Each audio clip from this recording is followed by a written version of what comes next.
ਲਓ ਵੀ ਚੇਤਿਆਂ ਨੂੰ ਲਾਓ ਸਾਣ ਤੇ ਮਾਰੋ ਪਛਾਣ ਝਾਤੀ। ਹੁਸ਼ਿਆਰਪੁਰ ਤੋਂ ਇੱਕ ਸੋਸ਼ਲ ਐਕਟਿਵਿਸਟ ਨੇ ਪਾਈ ਸੀ ਆਰਟੀਆਈ। ਉਦੋਂ ਪਤਾ ਲੱਗਿਆ ਸੀ ਕਿ ਸਪੀਕਰ ਤੇ ਡਿਪਟੀ ਸਪੀਕਰ ਆਪਸ ਵਿੱਚ ਗ੍ਰਾਂਟਾਂ ਵਟਾਉਂਦੇ ਰਹੇ, ਅਖਤਿਆਰੀ ਕੋਟੇ ਵਾਲੀਆਂ। ਇਹੋ ਜਿਹਾ ਰੌਲਾ ਸਾਲਾਂ ਪਹਿਲਾਂ ਅਕਾਲੀ ਗਵਰਨਮੈਂਟ 'ਚ ਵੀ ਪਿਆ ਸੀ। ਗੁਰਦਾਸਪੁਰ ਦੇ ਇੱਕ ਮੰਤਰੀ ਤੇ ਫਿਰੋਜ਼ਪੁਰ ਦੇ ਐਮਪੀ ਨੇ ਵੀ ਇਸੇ ਤਰ੍ਹਾਂ ਦਾ ਹੀ ਕੰਮ ਕੀਤਾ ਹੋਇਆ ਸੀ। ਆਪਣਿਆਂ 'ਚ ਵੰਡੀ ਵੁੰਡੀ ਗਏ ਤੇ ਵਟਾਈ ਗਏ ਗ੍ਰਾਂਟਾਂ। ਹੁਣ ਗ੍ਰਾਂਟਾਂ ਦੇ ਉੱਤੇ ਸਰਕਾਰ ਨੇ ਅੱਜ ਲੈਣਾ ਫੈਸਲਾ ਵੀ ਇਹ ਜਿਨ੍ਹਾਂ ਦੇ ਵੀ ਇਖਤਿਆਰੀ ਕੋਟੇ ਨੇ ਘਟਾ ਲਓ, ਥੋੜੀ ਬਚਤ ਹੋ ਜੂ। ਮੁੱਖ ਮੰਤਰੀ ਨੇ ਆਪਣੇ ਤੋਂ ਸ਼ੁਰੂ ਕਰਕੇ ਮੰਤਰੀਆਂ ਤੱਕ ਇਹ ਸੇਕ ਲਾਇਆ ਤੇ ਹੁਣ ਇਸ ਸੇਕ ਨੂੰ ਜ਼ਰੂਰੀ ਹੈ ਕਿ ਤਰਕ ਸੰਗਤ ਵੀ ਬਣਾ ਲਿਆ ਜਾਵੇ ਕਿ ਦੇਣੀ ਕਿਹਨੂੰ ਆ ਗ੍ਰਾਂਟ। ਇੱਕ ਮੰਤਰੀ ਕਿਸੇ ਇੱਕ ਹਲਕੇ ਦਾ ਨਹੀਂ ਹੁੰਦਾ, ਆਪਣੇ ਸਕਿਆਂ ਦਾ ਨਹੀਂ ਹੁੰਦਾ, ਉਹ ਪੂਰੇ ਪੰਜਾਬ ਦਾ ਹੁੰਦਾ। ਸਹੁੰ ਚੁੱਕਣ ਵੇਲੇ ਸਹੁੰ ਦੀ ਮਰਿਆਦਾ ਕਾਇਮ ਰੱਖਣੀ ਚਾਹੀਦੀ ਹੈ। ਇਸ ਗੱਲ ਤੇ ਜਾਣੇ ਕਿ ਗ੍ਰਾਂਟਾਂ ਦੇ ਗੱਫੇ ਘਟਾ ਲਓ, ਹੱਥ ਘੁੱਟ ਲਓ, ਕੰਜੂਸੀ ਕਰ ਲਓ, ਪਰ ਇਹਨੂੰ ਤਰਕ ਸੰਗਤ ਵੀ ਬਣਾ ਲਓ, ਰੈਸ਼ਨਲ ਵੀ ਕਰ ਲਓ। ਦੂਜੀ ਖਬਰ, ਉਹ ਵੀ ਖਬਰ ਕਾਫੀ ਅਹਿਮ ਆ। ਸੱਤਾ ਦੇ ਗਲਿਆਰਿਆਂ 'ਚ ਅੱਜ ਕੱਲ੍ਹ ਇਹ ਰੌਲਾ ਰਹਿੰਦਾ ਕਿ ਮੁੱਖ ਮੰਤਰੀ ਤੋਂ ਬਾਅਦ ਦੂਜਾ ਪਾਵਰਫੁਲ ਕੌਣ। ਅਫਸਰ ਦੱਸਦੇ ਨੇ ਵਿੱਚ ਦੱਬੀ ਘੁੱਟੀ ਜ਼ਬਾਨ 'ਚ ਅਖੇ ਚੀਮਾ ਸਾਹਿਬ ਜਦੋਂ ਫੋਨ ਕਰਦੇ ਨੇ ਤੇ ਉਹ ਕੰਮ ਕਰਨਾ ਹੁੰਦਾ। ਮਤਲਬ ਇੱਕ ਅਨਰਿਟਨ ਜੀ ਮਰਿਆਦਾ ਹੈ ਕਿ ਹਰਪਾਲ ਸਿੰਘ ਚੀਮਾ ਵੀ ਕਾਫੀ ਪਾਵਰਫੁਲ ਨੇ। ਉਹ ਜਿਸ ਮਰਜ਼ੀ ਵਿਭਾਗ ਦੇ ਜਿਸ ਮਰਜ਼ੀ ਅਫਸਰ ਨੂੰ ਫੋਨ ਕਰਨ, ਮਤਲਬ ਸਰਕਾਰ ਫੋਨ ਕਰਦੀ ਆ। ਉਹ ਅੱਜ ਕੱਲ ਬਚਤਾਂ 'ਚ ਵੀ ਪਏ ਆ ਤੇ ਰੈਵਨਿਊ ਵੀ ਵਧਾ ਰਹੇ ਆ। ਹੁਣ ਤੁਹਾਨੂੰ ਯਾਦ ਤੇ ਹੋਣਾ ਵੀ ਵਿਆਹਾਂ ਸ਼ਾਦੀਆਂ 'ਚ ਬਣਦੇ ਆ 2-2, 3-3, 4-4, 5-5 ਲੱਖ ਦੇ ਸੂਟ ਤੇ ਹੁੰਦਾ ਸਭ ਕੈਸ਼ ਵਿੱਚ ਹੀ ਆ। ਬੁਟੀਕਸ ਦਾ ਆਪਣਾ ਹੀ ਜਲਵਾ ਹੈ ਔਰ ਸਾਰੇ ਵੱਡੇ ਘਰ ਅਲੀਟ ਕਲਾਸ ਦੇ ਵਿੱਚ ਜਿਹੜੀਆਂ ਬੁਟੀਕਸ ਨੇ ਨਾ, ਉਹਨਾਂ ਦਾ ਆਪਣਾ ਹੀ ਜਲਵਾ। ਆਪਾਂ ਬੰਦੇ ਆ, ਸਾਨੂੰ ਥੋੜੀ ਪਤਾ। ਕਿਸੇ ਦਿਨ ਬੀਬੀ ਕੋਈ ਲਿਆਵਾਂਗੇ ਵਿੱਚ, ਉਹ ਦੱਸੂ ਵੀ ਹੁੰਦਾ ਕੀ ਆ। ਹੁਣ ਬੁਟੀਕਸ ਨੂੰ ਹੱਥ ਪਾਇਆ ਹੈ, ਪਹਿਲਾਂ ਆਈਲੈਟ ਸੈਂਟਰਾਂ ਨੂੰ ਵੀ ਪਾਇਆ ਸੀ, ਵਿੱਚ ਵਾਰ ਹੋਰ ਵੀ ਕੋਈ ਸਰਦੇ ਪੁੱਜਦੇ ਲਿਆਂਦੇ ਸੀ। ਇਹ ਖਬਰ ਲੈਣੀ ਬਣਦੀ ਹੈ ਸਰਕਾਰ ਵੱਲੋਂ। ਦੋ ਖਬਰਾਂ ਨੇ। ਆਪਾਂ ਨੈਸ਼ਨਲ ਤੇ ਜਾਣਾ ਹੈ। ਪ੍ਰਿਅੰਕਾ ਗਾਂਧੀ ਚੋਣ ਲੜ ਸਕਦੇ ਆ ਕਿ ਨਤੀਸ਼ ਕੁਮਾਰ ਕੁਝ ਹੋਰ ਬੰਦਿਆਂ ਨੂੰ ਲਿਆ ਰਹੇ ਇੰਡੀਆ ਗੱਠਜੋੜ ਦੇ ਵਿੱਚ, ਤੇ ਮਹਾਰਾਸ਼ਟਰ ਵਾਲੇ ਪਾਸੇ ਵੀ ਕੁਝ ਹਿੱਲ ਜੁਲ ਆ। ਸਾਰੀਆਂ ਖਬਰਾਂ ਭਾਸਕਰ ਸਾਹਿਬ ਲੈਣਗੇ ਤੇ ਲਾਸਟ ਵਿੱਚ ਲਵਾਂਗੇ ਸਿੰਘ ਸਾਹਿਬ ਗਿਆਨੀ ਜਗਤਾਰ ਸਿੰਘ ਦਾ ਚਲੇ ਜਾਣਾ ਬੇਸ਼ੱਕ ਬਹੁਤ ਦੁਖਦਾਈ ਆ, ਲੇਕਿਨ ਸਿੰਘ ਸਾਹਿਬ ਦੇ ਹਵਾਲੇ ਨਾਲ ਹੀ ਇੱਕ ਖਬਰ ਹੈ ਕਿ ਹਰਿਆਣੇ ਦੇ ਵਿੱਚ ਜਿਹੜੇ ਇਹ ਇੱਕ ਦੂਜੇ ਦੇ ਦਿਵਾਲੇ ਹੋਏ ਸੀ, ਇੱਕ ਮੀਟਿੰਗ ਦੇ ਵਿੱਚ ਗਾਲੀ ਗਲੋਚ ਕੀਤਾ ਸੀ, ਉੱਤੇ ਕਮੇਟੀ ਬਣ ਗਈ ਹੈ। ਇੰਦਰਪ੍ਰੀਤ ਜੀ, ਸਭ ਤੋਂ ਪਹਿਲਾਂ ਮੈਨੂੰ ਇਹ ਜ਼ਰੂਰ ਸਮਝਾਓ ਕਿ ਸਰਕਾਰ ਜਦੋਂ ਫੈਸਲੇ ਲੈਣ ਲੱਗੀ ਆ ਕਿ ਅਖਤਿਆਰੀ ਕੋਟੇ ਦੀਆਂ ਗ੍ਰਾਂਟਾਂ ਨੂੰ ਘਟਾ ਲਓ, ਮਤਲਬ ਥੋੜੀ ਬਚਤ ਕਰਨ ਲੱਗੇ ਆ, ਇਹਦਾ ਮਤਲਬ ਆ ਮੁੱਖ ਮੰਤਰੀ ਸਾਹਿਬ ਜਿਹੜੇ ਕਹਿੰਦੇ ਵੀ ਖਜ਼ਾਨੇ ਦੇ ਵਿੱਚ ਪੈਸੇ ਕਦੀ ਕਿਹਾ ਸੀ ਵੀ ਹੈ ਨਹੀਂ। ਇਹਦਾ ਮਤਲਬ ਥੋੜੀ ਜਿਹੀ ਕੰਜੂਸੀ ਉਦੋਂ ਬੰਦਾ ਕਰਦਾ ਜਦੋਂ ਇਨਕਮ ਤੇ ਖਰਚਿਆਂ ਦੇ ਵਿੱਚ ਬੈਲੈਂਸ ਵਿਗੜਿਆ ਹੋਵੇ। ਖੈਰ ਮੈਨੂੰ ਜ਼ਰੂਰ ਦੱਸਿਓ, ਰੌਲੇ ਪਿਛਲੇ ਦਿਨਾਂ ਦੇ ਵਿੱਚ ਪੈਂਦੇ ਰਹੇ ਕਿ ਇਹ ਵਟਾ ਵਟੋ ਵੀ ਲੈਂਦੇ ਆ, ਆਪਣਿਆਂ ਨੂੰ ਵੀ ਦੇ ਲੈਂਦੇ ਆ। ਪਿਛਲੀਆਂ ਸਰਕਾਰਾਂ ਵੇਲੇ, ਇਸ ਵੇਲੇ ਵੀ ਰੌਲੇ ਪੈ ਗਏ, ਗੱਲ ਤੋਰੋ ਜਰਾ। ਰੰਧਾਵਾ ਸਾਹਿਬ, ਇਹ ਦੂਸਰਾ ਮੌਕਾ ਹੈ ਇਸੇ ਸਰਕਾਰ ਦੇ ਵਿੱਚ ਹੀ ਜਦੋਂ ਜਿਹੜੀਆਂ ਡਿਸਕ੍ਰਿਸ਼ਨਰੀ ਗ੍ਰਾਂਟਸ ਹੈਗੀਆਂ ਨੇ ਉਹਨਾਂ ਨੂੰ ਘਟਾਇਆ ਜਾ ਰਿਹਾ। ਇਸ ਤੋਂ ਪਹਿਲਾਂ ਤੁਹਾਨੂੰ ਧਿਆਨ ਹੋਊਗਾ ਜਦੋਂ 2 ਕਰੋੜ ਰੁਪਏ ਪਰ ਮਿਨਿਸਟਰ ਨੂੰ ਮਿਲਦਾ ਸੀ, ਉਹਨੂੰ ਘਟਾ ਕੇ 1.5 ਕਰੋੜ ਕਰਤਾ ਸੀਗਾ, ਔਰ ਹੁਣ 1.5 ਕਰੋੜ ਤੋਂ ਘਟਾ ਕੇ 1 ਕਰੋੜ ਕਰਨਾ ਹੈ। ਅੱਜ ਕੈਬਨਿਟ ਦੀ ਮੀਟਿੰਗ ਹੈ ਤੇ ਕੈਬਨਿਟ ਦੀ ਮੀਟਿੰਗ ਦੇ ਵਿੱਚ ਮੇ ਵੀ ਇਸ ਤੇ ਮੋਹਰ ਲੱਗ ਜੇ। ਦੂਜੀ ਗੱਲ ਇਹ ਹੈਗੀ ਆ, ਉਹ ਤੁਸੀਂ ਜਿਹੜੀ ਗੱਲ ਕੀਤੀ ਸੀ ਵੀ ਇੱਕ ਦੂਜੇ ਦੀ ਬੋਡੀ ਸਕ੍ਰੈਚ ਕਰਦੇ ਆ, ਉਹ ਠੀਕ ਹੈ ਕਿ ਕਿਉਂਕਿ ਹਰ ਬੰਦਾ ਜੇ ਸਾਰੀ ਦੀ ਸਾਰੀ ਗ੍ਰਾਂਟ ਆਪਣੇ ਹਲਕੇ 'ਚ ਦੇ ਦਿੰਦਾ ਤਾਂ ਵੀ ਮਤਲਬ ਜਿਹੜਾ ਹੈਗਾ ਉਹ ਨਜ਼ਰਾਂ 'ਚ ਆ ਜਾਂਦਾ। ਜਿਸ ਤਰ੍ਹਾਂ ਆਪਾਂ ਕਹਿੰਦੇ ਆ ਵੀ ਯਾਰ ਜੇ ਤੁਹਾਨੂੰ 2 ਕਰੋੜ ਮਿਲਿਆ ਤਾਂ ਇਹਦਾ ਮਤਲਬ ਇਹ ਨਹੀਂ ਕਿ 2 ਕਰੋੜ ਤੁਸੀਂ ਸਾਰਾ ਕੋਟਕਪੂਰੇ 'ਚ ਲਗਾ ਦਿਓ ਜਾਂ 2 ਕਰੋੜ ਸਾਰਾ ਗੜ੍ਹਸ਼ੰਕਰ 'ਚ ਲਗਾ ਦਿਓ, ਕਿਤੇ ਹੋਰ ਵੀ ਦੋ, ਤੁਹਾਨੂੰ ਪੂਰੇ ਪੰਜਾਬ ਲਈ ਦਿੱਤੇ ਆ। ਪਰ ਏਦਾਂ ਹੁੰਦਾ ਨਹੀਂ ਹੈ। ਤੇ ਲਗਵਾਉਣਾ ਹਰ ਬੰਦਾ ਇਹੀ ਚਾਹੁੰਦਾ ਹੁੰਦਾ ਵੀ ਯਾਰ ਮੈਂ ਕਿਉਂਕਿ ਹਲਕੇ ਤੋਂ ਜਿੱਤਿਆ ਹੋਇਆ ਤੇ ਹਲਕੇ ਦੇ ਲਈ ਕੁਝ ਕਰਦਾ, ਤਾਂ ਫਿਰ ਇੱਕ ਦੂਜੇ ਦੀ ਹਲਕਿਆਂ ਤੋਂ ਏਦਾਂ ਗ੍ਰਾਂਟਾਂ ਮੰਗ ਲੈਂਦੇ ਆ, ਜਿਸ ਤਰ੍ਹਾਂ ਕਿ ਸਪੀਕਰ ਔਰ ਡਿਪਟੀ ਸਪੀਕਰ ਨੇ ਕੀਤਾ। ਔਰ ਇਹ ਕੋਈ ਪਹਿਲਾ ਮਾਮਲਾ ਨਹੀਂ ਹੈ ਰੰਧਾਵਾ ਸਾਹਿਬ, ਇਹ ਪਹਿਲਾਂ ਵੀ ਇਸ ਤਰ੍ਹਾਂ ਹੁੰਦਾ ਰਿਹਾ ਕਿ ਲੋਕ ਇਸ ਤਰ੍ਹਾਂ ਖਰਚ ਕਰਦੇ ਰਹੇ ਆ। ਸਵਾਲ ਇਸ ਗੱਲ ਦਾ ਕਿ ਅਸੀਂ ਗ੍ਰਾਂਟਾਂ ਦਿੰਨੇ ਕਿਹਦੇ ਲਈ? ਤੁਸੀਂ ਦੇਖੋ, ਜੇ ਤੁਸੀਂ ਇਸ ਗ੍ਰਾਂਟਾਂ ਦਾ ਆਡਿਟ ਕਰ ਲਓ ਤਾਂ ਸਾਰੀਆਂ ਗ੍ਰਾਂਟਾਂ ਗਲੀਆਂ, ਨਾਲੀਆਂ, ਧਰਮਸ਼ਾਲਾਵਾਂ, ਇਦਾਂ ਦੀਆਂ ਚੀਜ਼ਾਂ ਦੇ ਉੱਤੇ ਹੀ ਦਿੱਤੀਆਂ ਗਈਆਂ। ਔਰ ਮੈਨੂੰ ਘੱਟੋ ਘੱਟ 25 ਸਾਲ ਤਾਂ ਹੋ ਗਏ ਮੈਨੂੰ ਪੱਤਰਕਾਰੀ ਕਰਦੇ ਨੂੰ, ਔਰ ਮੈਂ 25 ਸਾਲ ਤੋਂ ਹੀ ਇਹ ਦੇਖ ਰਿਹਾ ਕਿ ਇਹਨਾਂ ਚੀਜ਼ਾਂ ਤੇ ਹੀ ਦਿੱਤੀਆਂ ਜਾ ਰਹੀਆਂ ਨੇ। ਤੇ ਮੈਨੂੰ ਇਹ ਲੱਗਦਾ ਕਿ ਜਿੰਨੀਆਂ ਗ੍ਰਾਂਟਾਂ ਮੰਤਰੀ ਜਾਂ ਫਿਰ ਮੈਂਬਰ ਪਾਰਲੀਮੈਂਟ, ਇਹ ਜਿਹੜੇ ਦੋਨੋਂ ਇਸ ਤਰ੍ਹਾਂ ਦਿੰਦੇ ਨੇ ਗਲੀਆਂ ਨਾਲੀਆਂ ਵਾਸਤੇ, ਔਰ ਜਿੰਨੇ ਚਿਰ ਤੋਂ ਦੇ ਰਹੇ ਨੇ, ਇੰਨੇ ਹਿਸਾਬ ਨਾਲ ਤਾਂ ਸੋਨੇ ਦੀਆਂ ਗਲੀਆਂ ਬਣ ਜਾਣੀਆਂ ਚਾਹੀਦੀਆਂ ਸੀ। ਸੋਨੇ ਦੀਆਂ ਨਾਲੀਆਂ ਬਣ ਜਾਣੀਆਂ ਚਾਹੀਦੀਆਂ ਸੀ, ਪਰ ਫਿਰ ਅਸੀਂ ਉੱਥੇ ਹੀ ਖੜੇ ਹਾਂ। ਉਹਦਾ ਕਾਰਨ ਇਹ ਹੈ ਕਿ ਜਿੰਨੇ ਵੀ ਸਰਪੰਚ ਨੇ ਜਾਂ ਪੰਚਾਇਤਾਂ ਨੇ, ਉਹ ਚਾਹੁੰਦੀਆਂ ਨੇ ਕਿ ਆਹ ਵਾਲੀਆਂ ਗ੍ਰਾਂਟਾਂ ਮਿਲਣ। ਕਿਉਂਕਿ ਇਹੀ ਇੱਕ ਗ੍ਰਾਂਟਾਂ ਨੇ ਜਿਹੜੀਆਂ ਸਿੱਧੀਆਂ ਉਹਨਾਂ ਦੇ ਖਾਤੇ ਚ ਆਉਂਦੀਆਂ, ਤੇ ਉਹ ਆਪਣੇ ਹਿਸਾਬ ਨਾਲ ਗਲੀ ਮੋੜ ਲੈਂਦੇ ਆ, ਆਪਣੇ ਹਿਸਾਬ ਨਾਲ ਹੀ ਨਾਲੀਆਂ ਮੋੜ ਲੈਂਦੇ ਆ। ਉਹ ਸਾਰਾ ਕੁਝ ਯਾਨੀ ਕਿ ਸਰਪੰਚ ਦੇ ਜਾਂ ਪੰਚਾਂ ਦੇ ਕਮਾਂਡ ਚ ਆ ਜਾਂਦਾ ਹੈ। ਜੇ ਤੁਸੀਂ ਮੰਨ ਲਓ ਸਕੂਲ ਵਾਸਤੇ ਦੋ, ਤਾਂ ਸਕੂਲ ਵਾਲੀ ਗ੍ਰਾਂਟ ਜਿਹੜੀ ਹੈ ਉਹ ਡਾਇਰੈਕਟਲੀ ਡਿਪਾਰਟਮੈਂਟ ਨੂੰ ਚਲੀ ਜਾਂਦੀ ਹੈ।